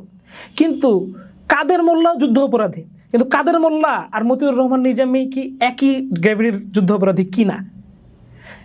1000 মানুষকেও সে হত্যা করতে পারে, কিন্তু সুপিরিয়র রেসপন্সিবিলিটির লোক যে ট্রিগার টেনে দেয় তার উপরে দিতে পারি কিনা আমি। কিন্তু আমরা তো এইটাকে এক বিবেচনা করছি। বুঝতে পারছি আমি আপনাকে যে এইখানে আমরা অনেকগুলো এরকম, আমরা সাইদি কেস দেখাইতে পারবো, সাকা চৌধুরী কেস দেখাইতে পারবো, অনেকগুলো কেস এরকম আছে যেগুলোকে আমরা জোর করে সুপিরিয়রে নিতে চাইছি। আবার সুপিরিয়রদের কেস আমরা প্রমাণ করার চেষ্টা করছি সে এলাকায় গিয়ে কাকে গুলি করছে। গোলাম আজমের মামলার ভিতরে এরকম গোলাম আজম কাকে গুলি করে মারছে এরকম প্রমাণ দেওয়ার চেষ্টা করছে। মানে একটা ভজঘট একটা আদালত পদ্ধতির মাধ্যমে এই বিচারটা হয়েছে। মানে দিস লোকগুলা শুড বি পানিশড, কিন্তু এই পদ্ধতিতে না। একটা সহজ উদাহরণ রাইট ওয়ে, একটা সহজ উদাহরণ দিই। আপনি আজকেই যদি পারেন নিজামী বা মুজাহিদ চিহ্নিত কমান্ডার পর্যায়ের লোক, তাদের রায়গুলাকে খুলে দেখবেন। তো ওরা একটা প্রেক্ষাপট আলাপ করে না যে 47 সালে দেশ ভাগ হইলো, তারপরে এই হইলো, এরপরে এই পরিস্থিতি হইলো, এরপরে এরা যুদ্ধ অপরাধ করছে, এইভাবে আসে। তো রায়টা শুরু করতেছে এইভাবে যে 1947 সালে পৃথিবীর বুকে 2টা দেশ জন্ম নিল। এক হচ্ছে সেকুলার ভারত, আর এক হচ্ছে ধর্মভিত্তিক রাষ্ট্র পাকিস্তান। কিন্তু আপনি যদি ডকুমেন্ট দেখেন 1947 সালে পাকিস্তান কিন্তু ধর্মভিত্তিক রাষ্ট্র ছিল না। এটা 60s পরে ও ধর্মভিত্তিক রাষ্ট্র হয়েছে। 1947 সালে ভারতও একটা সেকুলার রাষ্ট্র ছিল না। পাকিস্তানকে ক্রিমিনালাইজ করারও একটা টেন্ডেন্সি। ভারতও 70-এর পরে হয়েছে সেকুলার, কিন্তু বাংলাদেশে ধরেন আওয়ামী নেগেটিভের ভিতরেও তো ভাবতে ভালোবাসে ভারত একটা সেকুলার রাষ্ট্র, পাকিস্তান হয়েছে একটা ধর্মভিত্তিক রাষ্ট্র। সো ও চিন্তা করেন, ও এই যে এই ইনটুইশনের উপর ভিত্তি করে আপনি একটা লোকের ফাঁসি দিয়ে দিতেছেন। মানে মনে হইতে পারে এটা তো খুব সামান্য বিষয়, আমাকে অনেকেই বলছে এই কথা, ভাই আপনি এইটা কেন ধরতেছেন, এই সামান্য বিষয়। কিন্তু আসলে একটা রায় শুরু হইতেছে এটা দিয়া, তারপরে ওই লোকটা এইটা ধরবে না যে এই কথার উপরে তুমি আমার ফাঁসি দিয়ে দিচ্ছ। এবং যেখানে একজন মানুষের জীবন নির্ভর করতেছে সেখানে তো প্রত্যেকটা লাইনই ম্যাটার করে। এক্স্যাক্টলি। ফলে এইখানে বিচারটা খুবই আন্তর্জাতিক মানের হইতে পারতো, হওয়া উচিত, এমনকি এখনো রিট্রায়ালের সুযোগ আছে। আর একটা কথা দিয়ে আমি এই অংশটা শেষ করি, যে ধরেন এই যে 24-এর গণহত্যা, 24-এর হত্যাকাণ্ডের তো মূল কালপ্রিট হচ্ছে আওয়ামী লীগ, এবং আওয়ামী লীগের সুপিরিয়রদের বিচার হইতেছে। যাই হোক, এই বিচার নিয়ে অনেক ঝামেলা হইতেছে। একই ট্রাইব্যুনালে কেন, মানে একই ধরনের ঝামেলার ভিতরে কেন এই ট্রাইব্যুনালেও পড়তে হইতেছে সেটা নিয়ে আলাপ করা যেতে পারে। কিন্তু বাংলাদেশের গণহত্যার মূল পারপিটেটর তো পাকিস্তান আর্মি। আপনি চিন্তা করেন, জেনারেল ইয়াহিয়া খানের পোস্টার আছে না যে এই জানোয়ারকে হত্যা করতে হবে, শেখ হাসিনারও পোস্টার হয়েছিল। ইয়াহিয়া খানের বিরুদ্ধে তো পৃথিবীর কোনো আদালতে একটা ফাঁসির রায় হইল না। ইয়াহিয়া খান মূল কালপ্রিট, কিন্তু আমি মনে করি যে সালাউদ্দিন কাদের চৌধুরী হইতেছে যে কি এই হত্যাকাণ্ডের মূল হত্যা। হি may B A killer, he is a কিলার, কিন্তু আপনি এর বিচার না করে আপনি তো একটা প্রতীকী বিচার করতে পারতেন। কারণ এই ধরনের বিষয়গুলো আসলে ডকুমেন্টের বিষয়, আপনি আসলে জান নিয়ে তো জানের সৎকা দিতে পারবেন না। আপনি এটাকে ডকুমেন্ট করার জন্য বা নিষ্পত্তি করার জন্য এই বিচারটা করতেছেন, কিন্তু আপনি পাকিস্তানিদের কথাই আনেন নাই। আপনার কোলাবোরেটরি হয়ে গেছে মূল হত্যাকারী। তো আপনি যদি আসলে লাইফ ম্যাটার্স হইতো, 30 লক্ষ মানুষের প্রাণটাকে আপনি বিচার করতে যেতেন, তাহলে হয়তো পাকিস্তানি আর্মির প্রধান লোকগুলারে আপনি করতে পারতেন। আপনি কি বলছেন, ও পাকিস্তান করবে এই বিচার? তো এটা তো অ্যাবসার্ড, এটা পাকিস্তান করবে না কখনো, আপনারাও করেন নাই, আপনাদের হাতে দিয়ে দিলে জিনিসটা করেন নাই। সো আলটিমেটলি এই পুরা বিষয়টাকে আওয়ামী লীগ যে জাতীয়তাবাদী ন্যারেশনের উপর তৈরি করে এই বিচারটা করছে, সেইটা আমাদের পুরা মানে এই বাংলাদেশের মুক্তিযুদ্ধ সম্পর্কে ভাবাবেগকে, আমাদের সব নিরাপত্তাকে, সব কিছুকে একটা হুমকির মুখে ফেলে প্রশ্নবিদ্ধ করে ফেলেছে। জামাত ইসলামের কথা যেহেতু চলেই আসলো, তখন কিছু পথভ্রান্ত মুসলমান মুক্তিযুদ্ধে জড়িয়ে পড়েছিল, সেই কথাও চলে আসে। কিন্তু আমরা জানি মাওলানা সাঈদ জালালাবাদী বাংলাদেশ বেতারে কোরআন তেলাওয়াত করতেন, রেডিও পাকিস্তানের মুক্তিযুদ্ধ বিরোধী যেসব ষড়যন্ত্র সমুচিত জবাব দিতেন তার। দেওয়ানবাগী বাবাজানের কথা আমরা শুনেছি পীর বেলায়েত হোসেনের গল্প। কিন্তু মুক্তিযুদ্ধের রেটরিকে আমরা যদি দেখি, তাহলে ইসলামপন্থী এবং বামপন্থীদের এক প্রকার উপেক্ষা করে দেখা হয়েছে পরবর্তী একাডেমিক সিচুয়েশনে যদি আমরা দেখি। এবং এই যে মুক্তিযুদ্ধের সময়ে ইসলামপন্থী এবং বামপন্থীদের অভূতপূর্ব একটা মিলন, এবং মুক্তিযুদ্ধ পরবর্তী সময়ে এদের যে বিভাজনটা তৈরি হলো, এই সিচুয়েশনটা আসলে কি কারণে খুবই দাঁড়ালো? খুবই খুবই গুরুত্বপূর্ণ প্রশ্ন করছেন এখানে। আমি একটা খুব সলিড কথা আপনারা বলি যে বাংলাদেশের মুক্তিযুদ্ধ আসলে মুসলমানই করছে। মানে এই কথাটা বলা, যে অনেকেই এই কথাটা বলে যে মুসলমানও যুদ্ধ করছে, না ভাই, মুসলমান যুদ্ধ করছে আসলে। একটা খুব সহজ ন্যারেশন, যে আমরা যদি পাকিস্তান রাষ্ট্রের গঠনটা একটু বুঝি, দেখেন ভারতবর্ষের ভিতরে মাইনরিটি মুসলমানের রাষ্ট্রের সংগ্রাম বা আকাঙ্ক্ষা থেকেই পাকিস্তানের উদ্ভব। মুসলমান মাইনরিটি ও আসলে এই হিন্দুত্ববাদের ন্যারেশনের মধ্যে থাকবে না, ও নিজের মতো করে থাকতে চায়। তাহলে ওইখানে তার ধর্ম প্রশ্ন খুব গুরুত্বপূর্ণ না, মানে আমাদের মানে টেক্সটগুলো যদি আমরা দেখি এই বাংলাদেশ গঠনের এবং পাকিস্তান গঠনের, সেইখানে তার ওই সোভিয়েত ইউনিয়নের প্রভাব যে কি মারাত্মক, এটা তো সব নেতা, ওইদিকে জিন্নার দিকে দেখেন, এইদিকে সোহরাওয়ার্দী ভাসানির দিকে দেখেন, সবখানে আপনি এটার অস্তিত্ব খুঁজে পান। এই বামপন্থা যেমন খুঁজে পান, আরও একটা জিনিস খুঁজে পান, সেটা হচ্ছে ইসলাম। ধরেন আমরা যদি এখন একটা টালি খাতা করতে চাই যে মুক্তিযুদ্ধে ইসলামপন্থী দল, মুক্তিযুদ্ধ বিরোধী ইসলামপন্থী দল, আমার কাছে রিসেন্টলি এরকম একটা অ্যাসাইনমেন্ট আসছে একটা পত্রিকা থেকে, যে কারা পক্ষে কারা বিপক্ষে ছিল। আচ্ছা, মুসলিম লীগ কি ইসলামপন্থী দল? পাকিস্তানের কনটেক্সে পাকিস্তান থেকে ইমার্জ হওয়া যত দল, সব দলের নামের সাথে মুসলিম আছে ভাই। তাহলে আপনি ওখানে ইসলাম পন্থা কীভাবে করছেন? আওয়ামী লীগ, আওয়ামকে, তারপরে ভাসানীকে, প্রত্যেকটা পার্টির নামের সাথেই মুসলিম শব্দটা আছে। সো এইখানে ইসলাম ভিত্তিক দল বলতে আপনি আসলে কি বুঝতে চান? মানে এই ভূ রাজনীতিটা এই জন্য ব্যাখ্যাটা করলাম, যে রাষ্ট্র পাকিস্তান যখন আমরা, সেইখানে সব দলই মুসলিম দলই হবে, কারণ ও মানে মাত্র যে সংগ্রামটা থেকে আসছে, মুসলিম আইডেন্টিটিটারে আপহোল্ড করে আসছে, ফলে তার ওই লিগেসির ভিতরে ওই পার্টিটা থাকে। মানে কমিউনিস্ট পার্টি ছাড়া মনে হয় অলমোস্ট সব পার্টির নামের সাথেই মুসলিম কোনোভাবে মুসলিম রেটরিক আছে, ওটা মুসলিম জনপদ নিয়ে রাজনীতি। ওকে, এবার যদি আমরা ৭১টা দেখি, মানে দ্য ফ্যাক্ট ইজ বাংলাদেশ তো স্বাধীন হয়েছে, বাংলাদেশের অধিকাংশ মানুষ মুক্তিযুদ্ধের পক্ষেই ছিল, তা অধিকাংশ মানুষের ধর্ম কি? ইসলাম। ফলে আমরা যখন যে পীর, দরগা, খানকা শনাক্ত করতে চাই যে এই মুসলমান, এই লোকটা হচ্ছে ইসলাম মুক্তিযুদ্ধের পক্ষে ছিল, এই বিরুদ্ধে ছিল, বরং আপনি লিস্ট করলে দেখবেন হার্ডলি কয়েকটা পীর মাশায়েখই বিরুদ্ধে ছিল, অলমোস্ট সবাই মুক্তিযোদ্ধাদেরকে ব্যাপকভাবে সাপোর্ট দিচ্ছে। যেটা আপনি বললেন যে দেওয়ানবাগী হুজুর তো মানে এমনভাবে সংগ্রামী যুদ্ধ করছেন, ৭-৮টা বড় বড় অপারেশনের সাথে উনি যুক্ত ছিলেন, এবং ওনাকে যুদ্ধ অবস্থায় ওনাকে কমিশন দেওয়ার কথা বলেছিলেন, কিন্তু উনি তো পীর মানুষ, উনি ওই লাইনে যান নাই। এরকম সম্মুখ যুদ্ধে সরাসরি অংশগ্রহণ তো আছেই। আমরা যদি মাইজভান্ডার দরবারে দেখি, ৭১ সালে ও প্রায় পুরাটা সময় ও ওখানে পতাকা উড়ে রাখতো। একবার চিন্তা করেন যে মাইজভান্ডার দরবার কিন্তু চট্টগ্রাম এলাকার খুবই প্রমিনেন্ট, বলা হয় কোটির উপরে ভক্ত আছে কোনো না কোনোভাবে মাইজভান্ডারের ওদের ভিতরে 50টা তরিকা আছে চট্টগ্রামে, এখনও খুব শক্তিশালী। ওদের একাধিক জোটে, মানে বিএনপিপন্থী জোটেও মাইজভান্ডার আছে, আওয়ামীপন্থী জোটেও মাইজভান্ডার ছিল। Maijbhandar is like a big thing. তো মাইজভান্ডার বলতেছে যে কি যে পতাকা উড়াইতে হবে, তার মানে একটা কনসাস আছে এখানে, কোটি মানুষের কনসাস আছে এখানে। সুরেশ্বর বিরাট দরবার, এরকম দেখবেন আপনি সবাই অলমোস্ট আছে।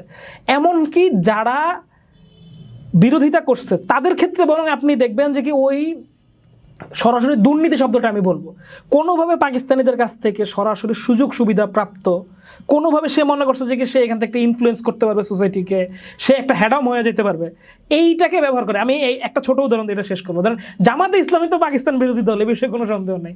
তো দৈনিক সংগ্রাম পত্রিকায় দৈনিক সংগ্রাম পত্রিকায় জামাত ইসলামী এক পর্যায়ে দাবি করে বসলো, মানে সংগ্রাম তো মুখপাত্র, যে ও তো 3টা সিট পাইছিল 70-এর নির্বাচনে, তো শেখ মুজিব যেহেতু জেলে, আওয়ামী লীগ পলাতক, তাইলে এখনই আমরাই হচ্ছি এইখানে বিজয়ী, তাইলে আমাদের নেতাকে মুখ্যমন্ত্রী করে দেওয়া হোক। তাইলে চিন্তা করেন গণবিচ্ছিন্নতার কতটা চূড়ান্ত রূপ হইলে, যে ওই 3টা সিট নিয়ে ও মনে করতেছিল যে ওই হচ্ছে এখনও সে যেরকম আস্ফালন করে আর কি। সো বাংলাদেশের মোস্ট পীর মাশায়েখরা, এবং সেই সময় পীরদের প্রভাব ছিল অন্যরকম, তখনও তো পেট্রোল ডলার ঢুকে নেয়, মুক্তিযুদ্ধের পক্ষে ছিল, তারা রক্ত দিছে। এই যে বগুড়াতে একজন পীরের কথা শোনা যায় যে কোনো পুরো পরিবারকে হত্যা করে ফেলা হয়েছে, এরকম অসংখ্য উদাহরণ আছে। অনেক মাদ্রাসায় পতাকা উত্তোলন করা হয়েছে, এক্স্যাক্টলি, অসংখ্য আছে এরকম উদাহরণ, যেটা বরং মানে আমাদের এখন এই যে পিপলের পার্সপেক্টিভে মুক্তিযুদ্ধকে হাজির করব যখন আমরা, আমাদেরকে এই কথাগুলো বলতে হবে যে এটা আসলে 1-2 লড়াই না। আচ্ছা আরেকটা অংশ না বললে এই জিনিসটা পরিষ্কার শেষ হবে না আর কি। যে ধরেন একাডেমিয়াতে বাংলাদেশের গণহত্যা নিয়ে একটা ডিবেট আছে, যে ওরা বলার চেষ্টা করা হয় যে বাংলাদেশে একটা হিন্দু জেনোসাইড হয়েছে। And it is true. আমরা যদি ওই যে শুরুতে একটা ডেফিনেশনের গল্প বলতেছিলাম না, একটু ডেফিনেশনটা দেখে, যে অস্ট্রেলিয়ান ডাক্তার জিওফ্রে ডেভিস, ওনাকে 1972 সালে নিয়ে আসা হয়েছে বীরাঙ্গনাদের মধ্যে গর্ভপাত করানোর জন্য, যেসব বাচ্চা হবে যারা রাখবে না বা যারা ওইটার করার জন্য প্রচুর পরিমাণ পোয়াতি আছে। তো উনি মানে এটা একটা বিরাট গল্প। তো উনি কি করলেন, কুমিল্লা ক্যান্টনমেন্টে ওনার সাথে কয়েকজন পাকিস্তানি অফিসারের দেখা হয়, যারা হয়তো ট্রিটমেন্টের জন্য আসছে ওখানে। মানে বুঝতেছেন তো, যুদ্ধ শেষ হয়েছে, এরা আটক পাকিস্তানি অফিসার কুমিল্লায় ছিল, ওরা ওখানে আছে। তো ওইখানে একটা হাসপাতালে এরকম তাদের সাথে দেখা হয়। উনি জিজ্ঞেস করতেছেন যে আচ্ছা তোমরা তো সোলজার, তোমাদের বউ আছে, বাচ্চা আছে পাকিস্তানে, তুমি তো সন্ত্রাসী না, ডাকাত না, দুধ চা লাফাঙ্গা না, তো তোমরা কিভাবে এই মেয়েগুলোকে এইভাবে রেপ করছো, এইভাবে এত নির্যাতন করছো কেন, কারণ কি? তখন ওই অফিসার বলতেছে যে কি আমাদের কাছে টিক্কাখানে নির্দেশনা ছিল যে একটা গুড মুসলিম কখনোই তার বাবার সাথে যুদ্ধ করবে না, তাই আমাদেরকে যত বেশি সংখ্যক বাঙালি মেয়েদেরকে প্রেগনেন্ট করে রেখে যেতে হবে গুড মুসলিম বানানোর জন্য। এই বেশ কয়েকজন পাকিস্তানি জেনারেলদের বইপত্রে আছে যে কি জেনারেল নিয়াজি বলতো যে কি যে এই তো পাঞ্জাবি রক্তের সাথে তোমাদের রক্ত মিশিয়ে এদেরকে জাতকে পরিবর্তন করে দাও, জাতকে উন্নত করে দাও। তারপরে ধরেন এই যে ভিকারুন নিসা নুন স্কুল, এই ভিকারুন নিসা নুনের হাজব্যান্ড ছিলেন ফিরোজ খান নুন, গভর্নর। ফিরোজ খান নুন একবার বলছিলেন যে বাঙালি হচ্ছে অর্ধেক হিন্দু অর্ধেক মুসলমান, ওদের মুরগির মাংস খাওয়া হালাল হয় না। তখন মাওলানা ভাসানী এইটার প্রতিবাদ করে বলছিলেন যে কি লুঙ্গি উঁচা করে দেখাইতে হইবে যে আমরা মুসলমান কিনা। এরকম এই রেটোরিকগুলো কেন বলতেছি? বা ধরেন এরকম আরেকজন পাকিস্তানি অফিসার বলতেছে যে কি আমি বাংলাদেশে যখন আসলাম দেখলাম যে প্রত্যেকটা স্কুলে ওইখানে শহীদ মিনার নামে একটা জিনিস আছে, সকালবেলা বাচ্চারা ফুল নিয়ে ওইটার চারপাশে ঘুরে এবং করে মাথা নত করে। অর্থাৎ পাকিস্তান এই ল্যান্ডের মানুষগুলোরে একটা অমুসলিম বা মুসলমান থেকে বিচ্যুতি প্রায় হিন্দু হয়ে যাওয়া একটা গ্রুপ হিসেবে দেখে, যে ওরা নাচ গান পছন্দ করে, হিন্দুরাও নাচ গান পছন্দ করে, ওরা মুরগির মাংস হালাল করতে পারে না, মানে এরকম আমি জাস্ট কিছু র্যান্ডম কোট করলাম আর কি। সো পাকিস্তানের লেন্স থেকে গ্রুপ আইডেন্টিটি থিওরিটা যদি আপনি খেয়াল করেন, পাকিস্তানের লেন্স থেকে এখানে আমরা সবাই হচ্ছি হিন্দু। সো ও আসলে হিন্দু জেনোসাইড করতে আসছে। আপনারে আমি বলি যে অ্যান্থনি মাসকারেনহাস, এই গল্পটা বলে এটা শেষ করবো। অ্যান্থনি মাসকারেনহাস ছিলেন 71 সালে খুবই গুরুত্বপূর্ণ একটা লোক, বাতাবি লেবুর বাম্পার ফলনের সাথে যুক্ত বিষয়টা।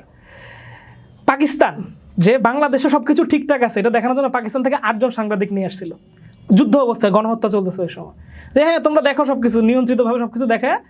তারপরে তারা দেশে গিয়ে রিপোর্ট করছে যে চকাচক আছে, সব মিথ্যা প্রোপাগান্ডা, বাংলাদেশ শান্ত, মানে বাতাবি লেবুর বাম্পার ফলন হইতেছে। অ্যান্থনি মাসকারেনহাস উল্টায় গেছেন। উনি বলে যে কি আমি কি যা দেখছি তা লিখবো নাকি যেটা আমাকে বলা হয়েছে ওইটা লিখবো। উনি পাকিস্তান থেকে চলে গেছেন লন্ডনে, সানডে টাইমসের অফিসে গেছেন, গিয়া বলছেন যে আমার কাছে একটা রিপোর্ট আছে, এটা পুরো দুনিয়ার উল্টায় দিবে, কিন্তু একটা শর্তে আমি রিপোর্টটা দিতে পারি, সেটা হচ্ছে আমার ফ্যামিলিকে পাকিস্তান থেকে নিয়ে আসতে হবে। সে এক বিরাট ইতিহাস তাদেরকে নিয়ে আসা হলো, ছাপা হইলো জেনোসাইড প্রবন্ধটা, বুঝতেছেন তো? পাকিস্তানি সাংবাদিকের অ্যাকাউন্ট, মারাত্মক বিষয়। ওই রিপোর্টটা শুরু হইতেছে যে আব্দুল বারী ভাগ্যের আশায় দৌড়াচ্ছেন। কারণ কি আব্দুল বারী কেন দৌড়ায়? কারণ একটা চেকপোস্ট বসানো হয়েছে, ওই চেকপোস্টটাতে আর্মি তারে দাঁড়া করেছে, আর ওই লোকটা লুঙ্গি পরে একটা লোক দৌড়াচ্ছে, গুলি করে দিল। অ্যান্থনি মাসকারেনহাস আর্মিতে বললো কেন আপনি গুলি করেন কেন? বলে এই শালা হয় কমিউনিস্ট নাইলে হিন্দু, নাইলে দৌড়াইলো কেন? বলে এটা কী ধরনের শনাক্তকরণ প্রক্রিয়া, বা হিন্দু হইলে আপনি মারবেন কেন? বলছে হিন্দুদের হইলে আমরা সাধারণত তাদেরকে মেরেই ফেলি, অন্যদের হইলে জিজ্ঞাসাবাদ করি, এবং সাধারণত ওরা ওদের এই মানে লুকায়া থাকার বা দৌড়ানোর মাধ্যমে প্রমাণ করে দেয় যে কি ওরা দুষ্কৃতকারী এবং সন্ত্রাসী। এই রিপোর্টটা বিরাট রিপোর্ট। এক জায়গায় বলতেছে যে কি যে এরা তো শুদ্ধ না, আমরা এবার একটা সুযোগ পাইছি, যদি 20 লক্ষ মানুষকেও হত্যা করতে হয় এবং 30 বছরের জন্যও এটার একটা কলোনি বানায় রাখতে হয়, আমরা এটা করব, এদেরকে একদম শুদ্ধ করে দিয়ে যাব। ফলে পাকিস্তান সেনাবাহিনীর লেন্সে এইখানকার মানুষরা শুদ্ধ না, এবং ও এটা একটা শুদ্ধিকরণ প্রক্রিয়ার জন্য এখানে আসছে। ফলে আপনি আমি হয়তো মুসলমান এবং প্র্যাকটিসও করতেছি, কিন্তু ও আমাকে মারতেছে হিন্দু মনে করে, ওর লেন্সে আমি কোনোভাবে মুসলমান না। এই কারণেই এইখানে যখন আইডেন্টিটি পলিটিক্সটা করা হয়, আমাদের এখানে বলার চেষ্টা করা হয় যে এইটার সাথে মানে মুক্তিযুদ্ধের সাথে জড়িত মানুষরা সংস্কৃত মনা, কমিউনিস্ট এবং হিন্দুরাই বেশি, মুসলমান বুঝে আক্রান্ত হয়নি। কিন্তু ব্যাপারটা হচ্ছে আলটিমেটলি অবশ্যই হিন্দুরা অনেক বেশি, মানে একজন মুসলমান মারা গেলে 3 জন হিন্দু মারা গেছে। কিন্তু এই ইন্টেন্সিটিটাতে সারা দেশের যে মাত্রা, 10 থেকে 15,000 বদ্ধভূমির অস্তিত্ব খুঁজে পাওয়া যায়। এখানে হিন্দু মুসলমানের কোনো ভেদাভেদ ছিল না, ফারাক করা হয়নি, হত্যা করার সময় কখনোই কোনো ফারাক করা হয়নি। আমরা এখন পর্যন্ত দেখছি মুক্তিযুদ্ধ বিষয়ে অনেক গবেষণা হয়েছে, সেগুলো বেশিরভাগই হত্যাযোগ্য বিষয়ক। কিন্তু সেই সময় প্রবাসী সরকারের অ্যাডমিনিস্ট্রেটিভ ওয়ার্কস, বৈদেশিক সফর এবং প্রধানমন্ত্রী তাজউদ্দিনের ধুরন্ধর কর্মকাণ্ড নিয়ে তেমন সারা শব্দ বা একাডেমিক ওয়ার্ক আসলে পাওয়া যায় না। এর কারণ কি বলে মনে করেন? শেখ মুজিবুর রহমানকে ফলো করতে গিয়ে এগুলো ঢেকে গেছে, নাকি অন্য কোনো কারণে এগুলো ধামাচাপা দেওয়া? আচ্ছা, এই প্রথমত হচ্ছে এই প্রশ্নের উত্তর দেওয়ার জন্য আমি ভালো লোক না, কারণ আমার এক্সপার্টিজের জায়গায় এটা না। কিন্তু তারপরও মানে মোস্টলি এইটাই একটা কারণ যে এটা এই মানে বলতে চাচ্ছি কি, এতক্ষণ পর্যন্ত একটা একাডেমিক ভঙ্গিতে আলাপ করলাম, এখন ওটা পলিটিক্যাল হয়ে যাবে। তারপরে আমি 1 মিনিট সময় নিয়ে এটারে করবো যে ধরেন এই বাংলাদেশের মুক্তিযুদ্ধে গণমানুষের অংশগ্রহণ ছিল এটার মূল শক্তি। কিন্তু এইখান থেকে এইটাকে একটা নির্দিষ্ট দল বা একটা নির্দিষ্ট কিছু মানুষের মধ্যে চ্যানেলাইজ করার যে একটা চেষ্টা করা হয়েছে, এবং সেই চেষ্টাটা খুবই খ্যাত উপায়ে করা হয়েছে আর কি। মানে এইটাকে যদি একটু সুন্দরভাবেও করা হইতো তাইলেও হয়তো এটার কিছু একটা মেরিট থাকতো আর কি। আমাদের এখানে আলটিমেটলি না গণমানুষের ইতিহাসে সংকলিত হয়েছে, না এলিটের ইতিহাসটা সংকলিত হয়েছে, এখানে হয়েছে কিছু জার্গন ভিত্তিক লিটারেচার তৈরি হয়েছে, যেটা অনেকটাই আবেগের বিষয়, মানে আবেগের সাথে যুক্ত করে করা হয়েছে। আমি আবেগকে খাটো করতেছি না, আবেগটা খুবই গুরুত্বপূর্ণ। কিন্তু যখন আমরা এই যে একাডেমিক আলাপগুলো করতে চাই, তখন তো আসলে আবেগ কাজ করে না। মানে আমার জীবনে হুমায়ুন আহমেদের জ্যোৎস্না ও জননীর গল্পের প্রভাব অপরিসীম। আমি হয়তো আমার এই বইটা কখনো শেষও করতে পারিনি, অনেকজনকে কিনে দিচ্ছি, কিন্তু নিজে শেষ করতে পারিনি। এবং এইটা পড়ে মনে হয়েছে যে সব কিছু ছেড়ে দিয়ে মুক্তিযুদ্ধ নিয়ে কাজ করতে হবে। কিন্তু আসলে একটা উপন্যাস দিয়ে তো আসলে আপনি এই যুদ্ধকে জিততে পারবেন না। ফলে আমার কাছে মনে হয় যে এখনো সময় আছে। আজকে থেকে 100 বছর পরেও বলবো যে এখনো সময় আছে, যদি মানুষ চায় এইটা নিয়ে একাডেমিক পর্যায়ে গবেষণা করা সুযোগ আছে। আওয়ামী লীগ, শেখ মুজিবের কথা যেহেতু চলে আসলো, সম্প্রতি ডাকসুর সদস্য এক শিবির নেতা বলেছেন, ঘি খেলে ঘোষেরটাই খাওয়া উচিত, মুক্তিযুদ্ধের রাজনীতি করলে আওয়ামী লীগেরটাই করা উচিত। জামাতের এই মুক্তিযুদ্ধের আওয়ামী ন্যারেটিভের প্রতি এই প্রীতি কেন, কি কারণে হতে পারে? কারণ ওই যে ও আসলে ও নিজে যেভাবে নিক্ষিপ্ত হয়েছিল ইতিহাসের পাতায়, ও মনে করে যে এই আওয়ামী লীগ নিক্ষিপ্ত হয়েছে এবং যারা এটার ভিতরে ঢুকবে তাদের সবাইকে ও আসলে ওর স্পেকট্রাম থেকে ফালাই দিতে পারবে আর কি। এইটা খুব দুঃখজনক এই কারণে যে জামাতের কিন্তু সুযোগ ছিল যে এইখানকার মেইন স্ট্রিমে আবার ইমার্জ করার। কারণ শেষ পর্যন্ত যে বললাম না যে বেশ বড় অংশের একটা মানুষ, মানে এটা আমার হাইপোথিসিস যে প্রায় 1 কোটি মানুষে হয়তো খুঁজে পাওয়া যাবে বাংলাদেশে যারা বাংলাদেশটা স্বাধীন হোক এটা চায় নাই, সাইলেন্টলি। মানে এর মধ্যে ভোকালে অনেকেই অ্যাট্রোসিটির সাথে যুক্ত ছিল, সাইলেন্টলিও ছিল। Say this is also a part. কিন্তু একটা দেশ যখন তৈরি হবে তখন তো প্রমিনেন্ট ডিসকোর্সটা সামনে থাকবে, এবং একটা ইনক্লুসিভ রাষ্ট্র তৈরি করতে গেলে প্রমিনেন্ট ডিসকোর্স তো ছাড় দিবে, কিন্তু প্রমিনেন্ট ডিসকোর্স হারায় যাবে না। বাংলাদেশ হচ্ছে একটা বাস্তবতা।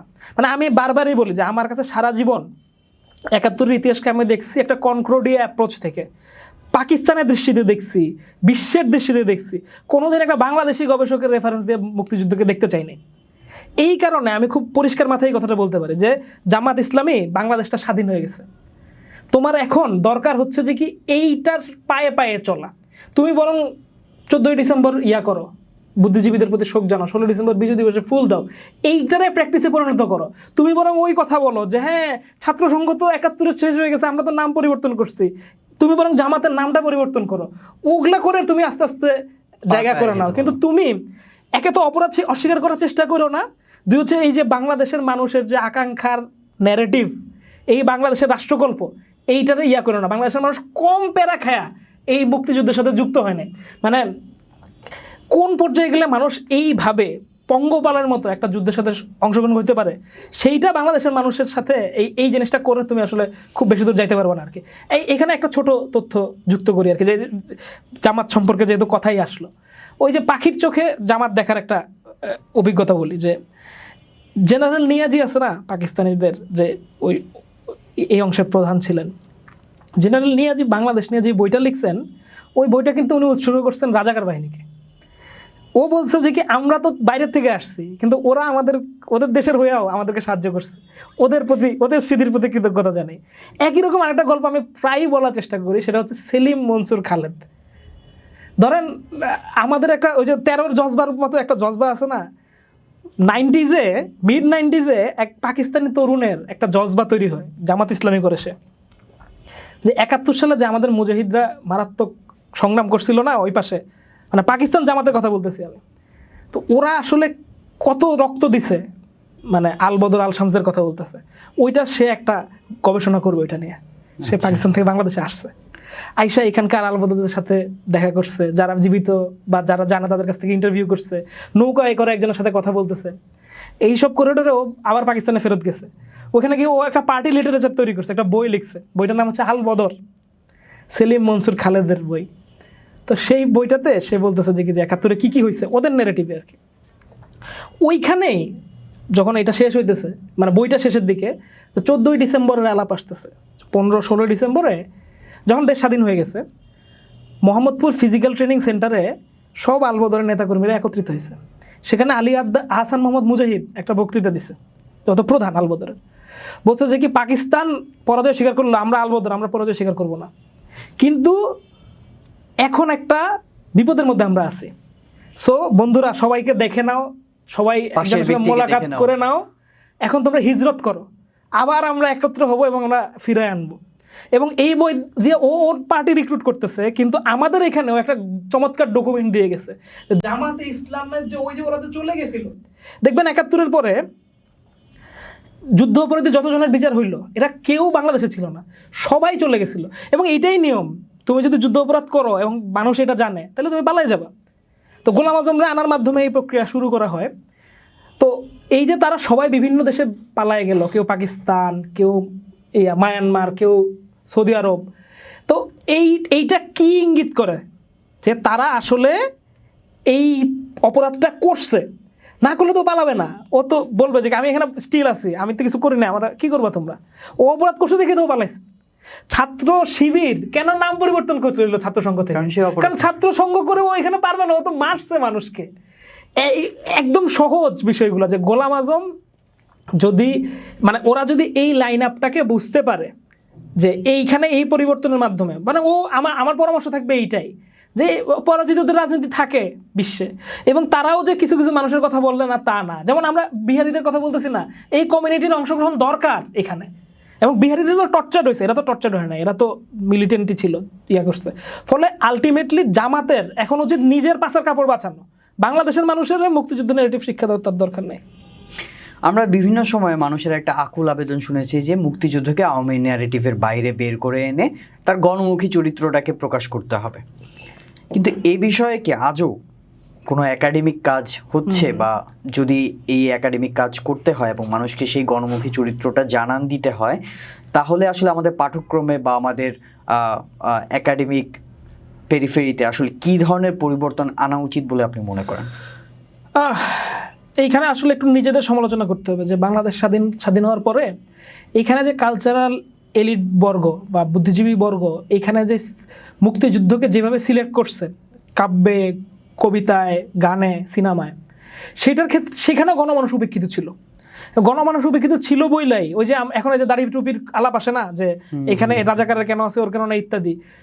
এই যে গণমানুষকে আমরা যুক্ত করি নাই, সেটার ফলাফল হতেছে যে কি এই চর্চার ভিতরে আমরা শুধুমাত্র যে ক্র্যাক প্লাটুনের কয়েকজন গেরিলা বা জাহানার ইমামের একজন ছেলের গল্পই আমরা জানি।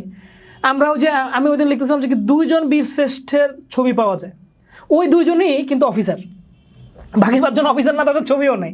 তো আমাদের এখানে আমরা তো মুক্তিযুদ্ধের প্রামাণ্যিকরণ করি নাই, মানে মুক্তিযুদ্ধকে লোকালাইজড করি নাই, বা লোকালাইজড করতে গেলেও লোকালের ভিতরে আমরা একটা এই কি বলবো এটাকে আরেকজন তস্কর বা মাতব্বরে এটার সেন্ট্রালে বসেছে। আমি একটা উদাহরণ দিই আপনাকে, যে এবং গণ অভ্যুত্থান হয়েছে দেখে আজকে আমরা আসলে খোলাখুলি আলাপগুলো করতে পারতেছি। অনেকেই মনে করছে কারণ মুক্তিযুদ্ধ নিয়ে তোমরা তো অনেক কথাই বলতে পারতা। এই যে ধরেন এই উদাহরণটাই আপনাকে দেই, সাতক্ষীরা একদম খুব প্রত্যন্ত অঞ্চলে একটা জরিপ করতে গেছি, গণহত্যার জরিপ। কারণ আমি আপনাকে শুরুতেই বললাম মুক্তিযুদ্ধ নিয়ে আমার বোঝাপড়া কম, গণহত্যাটাই আমি ওইটারই পেক করছি। তো একদম এই সুন্দরবন ওই পাশে, এই পাশে একটা গ্রাম, একদম শেষ একটা গ্রামে গেছি। ওখানে গিয়ে আমরা খবর মানে আমরা বইপত্রে পড়ছি আর কি, যেখানে একটা গণহত্যা হয়েছিল। গণহত্যাটা কোথায় হয়েছে এটা শনাক্ত করব। তো বাজারের লোকজন আমাদেরকে ধরে নিয়ে একটা দোকানে নিয়ে গেল। তো ধরুন একটা টিনের দোকান বা বড় একটা দোকান আর কি। তো এবং ওইখানে ওই চেয়ারম্যান সাহেব বসা, তার দোকান, মোটাসোটা একটা লোক, উনি ওখানকার মুক্তিযুদ্ধ কমান্ডার। তো হ্যাঁ, উনি রেডি ইন্টারভিউ দেওয়ার জন্য। তো আমরা যখন বললাম যে না, আমরা আসলে মুক্তিযুদ্ধের কাজ করবো না, আমরা গণহত্যার উপরে কাজ করতে চাই, তখন একটু বিরক্ত হইলো এবং আমরা দোকান থেকে আলটিমেটলি বের হয়ে গেলাম, বের করে দেওয়া হইলো আর কি। এবং আমাদেরকে বললো ওই যে গ্লাসের দোকানে একটা ছেলে আছে, ওর বাপরে মেরে ফেলছিল, ডাকে নিয়ে আসা হইলো। এবার ওই দোকানের বাইরে একটা বেঞ্চের উপর বসে আমরা কথা বলতেছি। এবার শুনেন ইতিহাসটা। এই ছেলেটা এবং তার বড় ভাই এবং তার বাবা, তাদেরকে লাইনবদ্ধ করে দাঁড়া করানো হয়েছে। না, ছেলেটাকে দাঁড়া করানো, ছেলেটা ছোট। ওর বড় ভাই আর ওর বাবাকে লাইনবদ্ধ করে দাঁড়া করেছে, গুলি করে মেরে ফেলবে। এখন কেন মেরে ফেলবে? ওই নদীটা দিয়ে একটা পাকিস্তানি জাহাজ যাচ্ছিল অস্ত্র বোঝাই। কয়েকজন মুক্তিযোদ্ধা ওই গুলি করে দেয় গানবোটে। বোটটার কোনো উদ্দেশ্যই ছিল না এই গ্রামে থামার, ওর একটা জায়গায় যাওয়া ছিল। ও থামাইছে, আসছে এবং একটা বিরাট গণহত্যা চালাই গেছে এখানে। এখন আমি আপনার কাছে প্রশ্ন করব যে এই যে এখানে একটা ক্রিটিক্যাল ব্যাপার ঘটে গেল না, যে এই লোক যদি লাইফ ম্যাটার হয় তাহলে এই গণহত্যাটা ঠেকানো যেত। যদি আপনি মুক্তিযোদ্ধা হন এবং আপনার কাছে যথেষ্ট পরিমাণ প্রস্তুতি না থাকে, আপনি কেন গুলি করছিলেন? এখন আপনি অনেকেই বলতে পারে যে এখন এই সুন্দর রুমে বসে তোমরা এসব কথা বলতে পারো, তখন এসব ছিল না। কিন্তু ওই লোকটা বা ওই পরিবারের কাছে আপনি কোনো অনুমতি নিয়েছিলেন যে আপনি শহীদ হতে রাজি আছেন? এটা আমি একটা বিকল্প ন্যারেটিভের আলাপ করলাম, এটার উত্তর থাকতে পারে। বাট এই যে এখানে দুইজনের দুইটা গল্প। ওই গ্লাস কাটার লোকটা সে বলতেছে যে কি যে ওরকে আর ওর ভাইকে দাঁড়া করা হয়েছে, রাজাকাররা বলতেছে একই পরিবারের দুজনকে মাইরেন না। তো বাপটা ধাক্কা দিয়ে ছেলেটাকে সরাই দিছে, দেন ব্রাশফায়ার করা হয়েছে। ওই ছেলেটা পাগল হয়ে গেছে, এখনো পর্যন্ত এই ভাই আর খুঁজে পায় না এই ছেলেকে। তো এগুলো তো ভাই প্রত্যেকটা সিঙ্গেল আউট করবেন যখন আপনি হিস্ট্রি, এইটা তো একটা বই, একটা উপন্যাস হয়ে গেছে। আবার এই মুক্তিযুদ্ধটার অনেকগুলো পার্সপেক্টিভ তৈরি হয়ে গেল এখানে। আপনি এইখানে জানেন কিন্তু ওই গল্পটা যে বীরত্বের সাথে এই চেয়ারম্যান সাহেব গুলি করছিল, কিন্তু এখানে 50টা মানুষ মরে গেছিল, যে সাফারার সেই সাফারার। এবং এইটা কি একটা প্ল্যান্ড ওয়েতে হয়েছিল কিনা? আমি অবশ্যই ওনাকে খাটো করতেছি না, বা আমার গল্পটা শুনলে মনে হয় মুক্তিযুদ্ধকে আমি ছোট করতে। আমি বলতেছি কি দেয়ার আর ন্যারেটিভস, এবং এই ন্যারেটিভসের ভিতরে সাফারারের ন্যারেটিভটাই আমার টিকায় রাখবে। বিজয় আমরা ভুলে যাব। ধরেন দ্বিতীয় বিশ্বযুদ্ধে কোন দেশটা কবে স্বাধীনতা পাইছে এটা আমাদের কারো মনে নাই, কিন্তু হিটলার যে 60 লক্ষ ইহুদিকে মারছে এটা আমাদের মাথায় আছে। 71ও বিস্তৃত যখন হবে, এখানে কিন্তু থাইকা যাবে ওই গণহত্যার ইতিহাস। এখানে ওই যে 26শে মার্চের 16 ডিসেম্বরের বিজয় দিবসের স্বাক্ষর, ওইটা আমাদের প্রজন্ম পর্যন্তই হয়তো থাকবে। সো এইখানে আমরা যদি আসলে ওই গণমানুষের সাফারিংটা, যেটা বললাম না, আপনি আপনার পরিবার দেখলে পাবেন কেউ না কেউ ক্যাম্পে গেছে, কেউ না কেউ একটা শহর থেকে আরেকটা শহরে গেছে। ওই হিস্ট্রিটাকে যখন আমরা অ্যাকনলেজ করব, আমরা যেরকম প্রত্যেকটা বই রবীন্দ্রনাথ নজরুল একটা কবিতা রাখি, মুক্তিযুদ্ধের একটা থাকি, সেখানে সাধারণ মানুষের একটা অংশগ্রহণ যদি রাখি, তারপরে গিয়ে সাধারণ মানুষের কাছে গিয়ে আমি বলতে পারবো যে কি যে এই যে তুমি আছো এখানে। আমরা বীরশ্রেষ্ঠদের মধ্যেও কোনো সিভিলিয়ানকে দেখতে পাই না, এইটা কি জনবিচ্ছিন্ন করারও কোনো কারণ হতে পারে? অ্যাবসলিউটলি। এখানে এইটার আসলে দুই পক্ষেরই পার্সপেক্টিভ আছে। যে একটা হচ্ছে যে সম্মুখ সমরে যে আনট্রেন্ড আর যে মিলিটারি ট্রেনিং আছে, দুইজনের পারফরমেন্স খুবই ডিফারেন্ট হবে। ফলে স্বভাবতই একটু বেশি মাত্রায় মুক্তিযোদ্ধাদের মধ্যে অফিসাররা থাকবে, বা ট্রেন্ড সোলজাররা থাকবে, এটাই স্বাভাবিক। কিন্তু বীরশ্রেষ্ঠদের ক্ষেত্রে এখানে অবশ্যই এই অঙ্কটা ঠিক হয় নাই। এমনকি আমরা যদি একটু মেলে বসবো যখন বীরশ্রেষ্ঠদের তালিকা, আমরা দেখবো যে কি প্রচুর নেপোটিজম আছে, প্রচুর ধরেন একই পরিবারের অনেক লোককে দিয়ে দেওয়া হয়েছে, অথচ প্রান্তিক যোদ্ধাদেরকে অ্যাকনোলেজ করা হয় নাই। যেমন ধরেন আমরা জানি শহীদ জগৎজ্যোতি দাস, সিলেটের জগৎজ্যোতি দাস, এবং তার যে সাহসী মৃত্যু, এত ছোট একটা ছেলে, পুরো একটা কোম্পানি প্লাটুন ছিল, এবং তাদের কয়েকজন সহযোদ্ধার সাথে আমার কথা বলার সুযোগ হয়েছে যে 20 বছরও হয় না এরকম বয়সী একটা লোক এরকম যুদ্ধ করতে পারলো। এবং তার যুদ্ধটা পাকিস্তানি ওই যে দৃষ্টিতে দেখলে দেখা যায়, তাকে হত্যা করার পরে পাকিস্তানের একটা ফটোগ্রাফার ভাড়া করে নিয়ে আসছিল, ওর ছবিটা তুলে রাখা হয়েছে। আর কোনো মুক্তিযোদ্ধার ছবি তুলে রাখা হয় না মারার পরে পাকিস্তান আর্মি, যে ওরা জগৎজ্যোতি দাসকে মারছে, এটা তাদের হ্যাডাম হয়েছে যে এই যে ওকে মারছে, যে ও মৃত অবস্থায় কাঠের পুলের সাথে বেঁধে রাখা হয়েছে, ওইটার ছবি আছে। এবং এটা একটা মানে যীশু খ্রিস্টের মতো একটা ঘটনা। সো আলাপটা সেটা না, আলাপ হচ্ছে যে এমনকি এই যে ধরেন কাকন বিবি, মানে এরকম অনেক নারী মুক্তিযোদ্ধাদের কথা আমরা জানি যাদেরকে খেতাব মুখে বলা হয়েছে, দেওয়া হয় না। জগৎজ্যোতির ক্ষেত্রে এইটাই ঘোষণা করা হয়েছে যে দেওয়া তো ওকে বীরশ্রেষ্ঠ দেওয়া হবে, কিন্তু পরবর্তীতে দেওয়া হয় না। আলটিমেটলি এইখানে বীরত্বের মাপে বীরশ্রেষ্ঠের তালিকা হয় নাই, এইটা হয়েছে খুবই একটা ন্যারো ইয়ার ভিতরে আর কি। সো আমি মনে করি যে এইটার পরিসরটাকে বড় করা এখনো সুযোগ আছে। মানে এটা তো টাকার বিষয় না, বা এইটারও বিষয় না যে কে বীর প্রতীক হলো আর কে বীর উত্তম হইলো। এইটা বিষয়টা হচ্ছে যে কি আমার হিস্ট্রিতে আমি গুরুত্বপূর্ণ লোকগুলাকে আগায় রাখতেছি কিনা। সো এখানে নেপোটিজমের কোনো জায়গা থাকার কোনো সুযোগ আছে বলে আমি মনে করি না আর কি। এবং আলটিমেটলি এই বিষয়গুলোকে যারা বাইবেল মনে করে যে বীর উত্তম খেতাবপ্রাপ্ত, আপনি হয়তো জানেন যে বীর প্রতীক খেতাব কিন্তু বাংলাদেশ সরকার স্বাধীনতার পরেও দিছে, যে এই যে পার্বত্য চট্টগ্রামে অনেক আর্মি অফিসারদেরকে বীর প্রতীক দেওয়া হয়েছে। সো এই যে ডিসক্রিপেন্সিগুলা আর এই বিষয়গুলোকে আমরা যে সলিড মনে করি, বিষয়গুলো ওরকম সলিড না। আপনি যদিও বলেছেন যে আপনি শুধুমাত্র গণহত্যার বিষয়টাই খুব কাছ থেকে দেখেছেন, মুক্তিযুদ্ধের বাকি অংশটুকু আসলে আপনি এক্সপার্ট নন, তারপরও আপনার কাছে প্রশ্ন যে ভারতীয় বাহিনীর সহযোগিতা নিয়ে বিভিন্ন প্রশ্ন আসছে। আমরা যদি টেলিভিশনে দেখি বা ফেসবুকে যদি দেখি যে জামায়াত নেতা SM শাহরিয়ার কবির তথ্য বিকৃত করে 71-কে ভারত পাকিস্তান যুদ্ধ বলেই প্রতিষ্ঠিত করার চেষ্টা করেছেন এক ধরনের, এবং কেউ কেউ হচ্ছে বাংলাদেশকে ভারতের মানচুরিয়াও বলার চেষ্টা করেছেন। আপনার চোখে 71-এর সময় ভারত বাংলাদেশের মৈত্রী এবং স্বাধীনতা পরবর্তী সময়ে ভারত বাংলাদেশ সম্পর্ককে আপনি কিভাবে দেখেন? আচ্ছা, প্রথমত হইতেছে যে এটা মানে আমার কাছে এরকম মনে হইতো একটা সময়। কি মনে হইতো সেটা হচ্ছে যে আমি তো আসলে জীবনের স্বাধীনতা বলতে শুধু বাংলাদেশটাই বুঝি, সারা দুনিয়ার খবর তো আমি জানি না।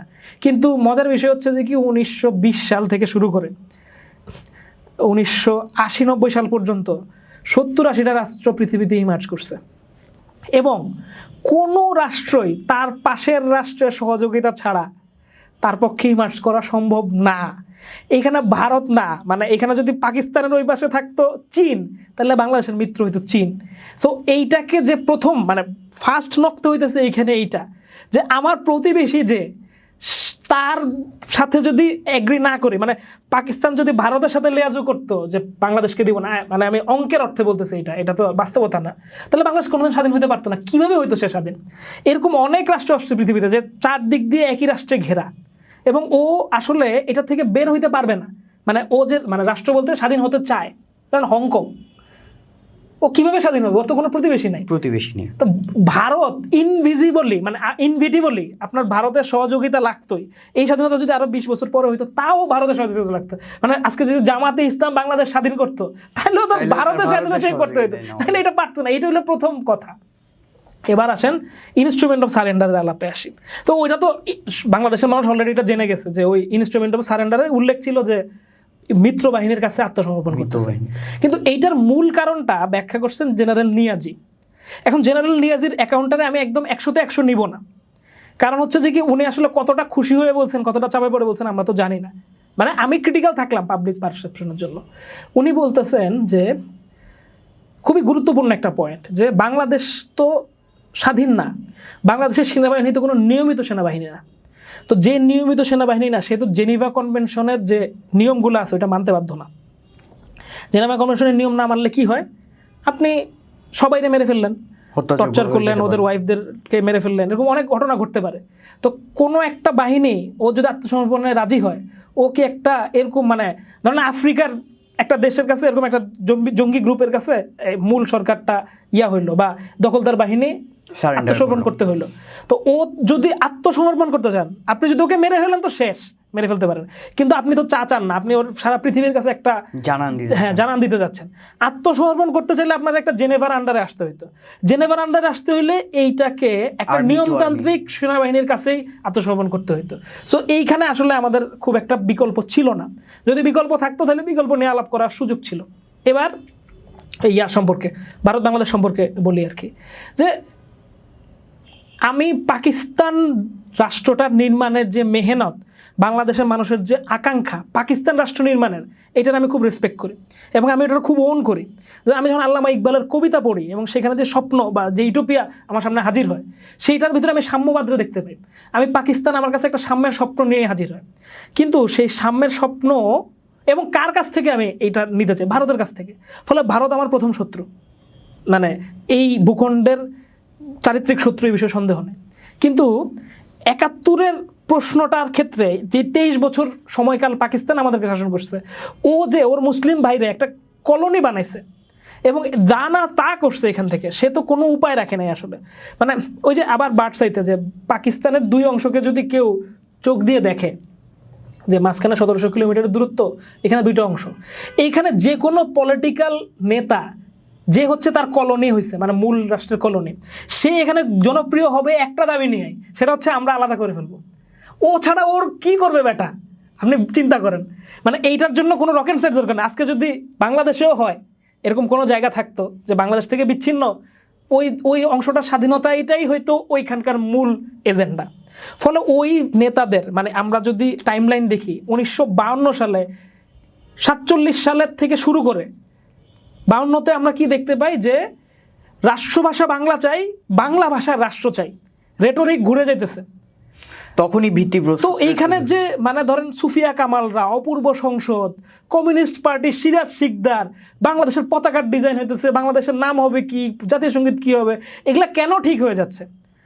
যে আমরা দৃশ্যপটে শুধু এক মুজিবরে দেখতে পাই, শুধু তার ২ বছরের অ্যাক্টিভিটিতে, কিন্তু আমরা যদি স্প্যানটা বড় করি, এখানে আমরা ২০টা নেতা দেখাতে পারবো। মাওলানা ভাসানী কখন বলতেছে ওয়ালাইকুম সালাম? কেন? ওখানে কোনো কিছু হইলেই এই থ্রেটটাই তো উঠবে, কারণ লোকেশন ডিমান্ড করে ভাই, যে এইখানে থেকে এটা ছাড়া দাও, আমরা চালাইতেছি। সো এবং এই প্রত্যেকটা গ্রুপের যেই গ্রুপই করতো, সবচেয়ে মিলিটেন্ট গ্রুপ করলেও তাকে ভারতের সাথে লিয়াজু করেই করতে হতো। ফলে এইখানে আমরা একটা মানে কোনোভাবেই এটার ব্যতিক্রম কোনো উপায় আমাদের কাছে ছিল না। ফলে এই বাস্তবতাটাকে আমাদেরকে বুঝতে হবে। এইটা ছাড়া একমাত্র শরণার্থী প্রশ্নে ভারতবর্ষের আমরা একটা সহযোগিতা পাইছি এবং বিশ্ব মিডিয়ার ফোকাস পাইছি। আর কোনোভাবেই আমি আসলে মানে ভারতের আর কোনো কন্ট্রিবিউশন দেখি না, এবং ভারতের কাছে আর কোনো উপায় ছিল না এখানে বাংলাদেশের সহযোগিতা করা ছাড়া। তো ওর অ্যাক্টিভিটির কারণে বা ও রাষ্ট্র হিসেবে যে নিজেকে যেমন দেখে সেটার কারণে সেই আলাপে আমি ঢুকবই না। আমি আমার রাষ্ট্রের জায়গা থেকে বুঝতে পারি যে আমার এই ফাইটটা লিজিট ছিল। বাংলাদেশের ভিতরে ভারতীয় বাহিনীর বিভিন্ন লুটপাট, বিভিন্ন হত্যাযজ্ঞের কথাও আমরা শোনা যায়, সেগুলো কি কোথাও নথিবদ্ধ হয়েছে? না, এটা নিয়ে তো খুব ভালো কাজ হয় নাই। এই যে মেজর জলিলের কাজের পরে তো মানে উনি কথা বলার পরেই তো হয়ে গেলেন। মানে বাংলাদেশে তো এটাই যে একটা নির্দিষ্ট ন্যারেটিভের বাইরে আর কোনো কথাই এখানে আমরা আসলে মেইন স্ট্রিম হইতে দেই না। সো ভারতীয় সেনাবাহিনীর যে লুটতরাজের ঘটনা, এবং এখান থেকে মানে বললেন না যে বাথরুমের কমট শুদ্ধ তুলে নিয়ে গেছে, এরকম কথাও শোনা গেছে। তো এইসব কথা সত্য মিথ্যা যাচাই করার মতো কোনো প্রকল্পই হাজির হয়নি। আমি বারবার বলতে চাই যে এইখানে যেহেতু একটা টোন আছে পুরো জিনিসটাকে ডিজোন করার, আবার একটা টোন আছে পুরো জিনিসটাকে জাতীয়তাবাদী ন্যারেটিভে ঢুকায় আওয়ামী লীগের পকেটস্থ করা বা ভারতের পকেটস্থ করার, ফলে এই সব কাজকর্মের ক্ষেত্রে সবগুলারই সত্যতা থাকতে পারে। যেটা আমরা বললাম শুরুতেই, যে সব ধরনের মানে বিহারি হত্যাকাণ্ড হইতে পারে, বাঙালি হত্যাকাণ্ড হইতে পারে। তাই আমাদেরকে আসলে এখানে একটা কনসাস তৈরি করা লাগবে যে এইটা নিয়ে কাজ করলেও যে কাজ করতেছে সে যেন তার একটা মানে কি বলে জমিন তৈরি করে না, যে সে আসলে সবাইকে যে নিচ্ছে এখানে, এইটা পরিষ্কার থাকে। তাইলে এই কাজগুলো একটা নিরপেক্ষ কাজ হবে। নাইলে আবার দেখা যাবে কি যে আরেকটা এক্সাজারেটেড ডকুমেন্ট আমরা বানাবো যে কি আসলে পাকিস্তান আর্মি কিছুই করে নাই, ভারতীয় আর্মি এখানে সব কিছু করছে। ইয়েস, ভারতীয় আর্মি করছে, কিন্তু সেটার মাত্রা কতটুকু সেগুলা নিয়ে ভালো গবেষণা হওয়া উচিত আমার মনে হয়। আপনি অলরেডি অ্যান্থনি মাসকারেনাসের কথা বলেছেন, এছাড়াও আমরা আরও অনেকের নাম জানি, সাইমন রিং, শনবার্গ, এদের গল্প জানি। এদের তৈরি যে রিপোর্টগুলো, যেগুলো বিভিন্ন আন্তর্জাতিক মাধ্যমে প্রকাশিত হয়েছিল, সেগুলো যদি প্রকাশিত না হতো তাহলে কি যুদ্ধের ভয়াবহতা আরও বাড়তে পারতো এবং যুদ্ধের সময়কাল কি আরো বৃদ্ধি পেতে পারতো? অবশ্যই, অ্যাবসোলুটলি। বাংলাদেশ মানে বাংলাদেশের সৌভাগ্য 71-এর বিশ্ব মিডিয়ার নজর। আমি এটা প্রমাণ করে দিতে পারবো কিভাবে। এই আপনাকে একদম শুরুতেই ওই যে পত্রিকার কথা বলতেছিলাম যে হ্যাম্পেস্টেড অ্যান্ড হাইগেট এক্সপ্রেস 20 লক্ষ শহীদের কথা বলতেছে, ওখানে একটা গল্প আছে, মানে ওই রিপোর্টটা হচ্ছে অপারেশন ওমেগা নামের একটা গ্রুপের কথা বলতেছে। লন্ডনের এক গ্রুপ পোলাপানের মনে হইলো যে এই মানে পৃথিবীর সেন্সেশন তো এখন এই পাকিস্তান সমস্যা, 2 পাকিস্তান সমস্যা, ভারতে 1 কোটি শরণার্থী, সব এনজিওগুলা সেই ত্রাণ তহবিলের সাহায্য দেওয়ার জন্য বিশ্বব্যাপী ঘুরতেছে।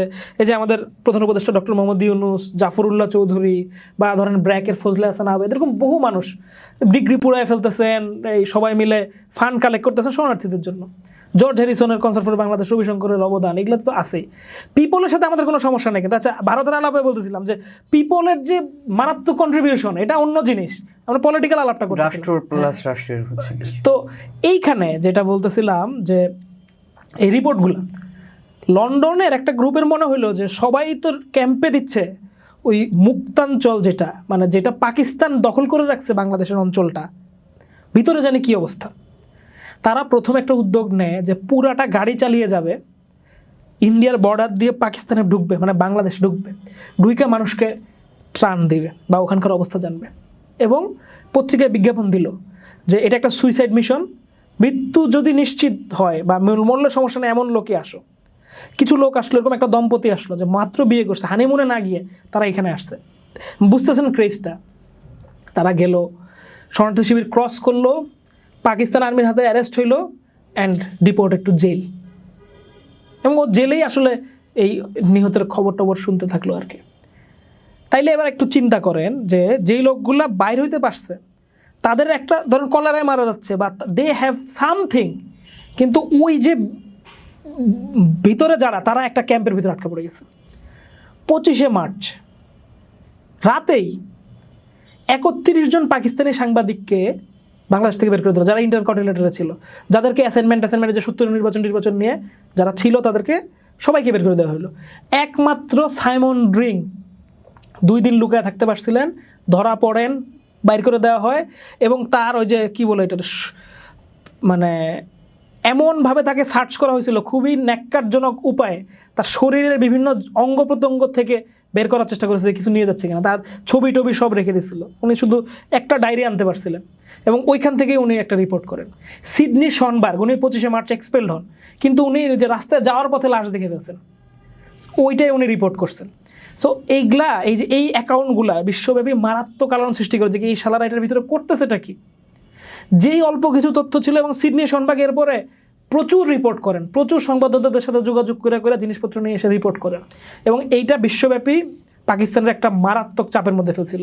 নাহলে খেয়াল করেন যে ইনস্ট্রুমেন্ট অফ সারেন্ডারের যে ডকুমেন্ট, এইটা বিশ্বের ব্যাটেলফিল্ডের ইতিহাসে খুবই অসম্মানজনক একটা ডকুমেন্ট।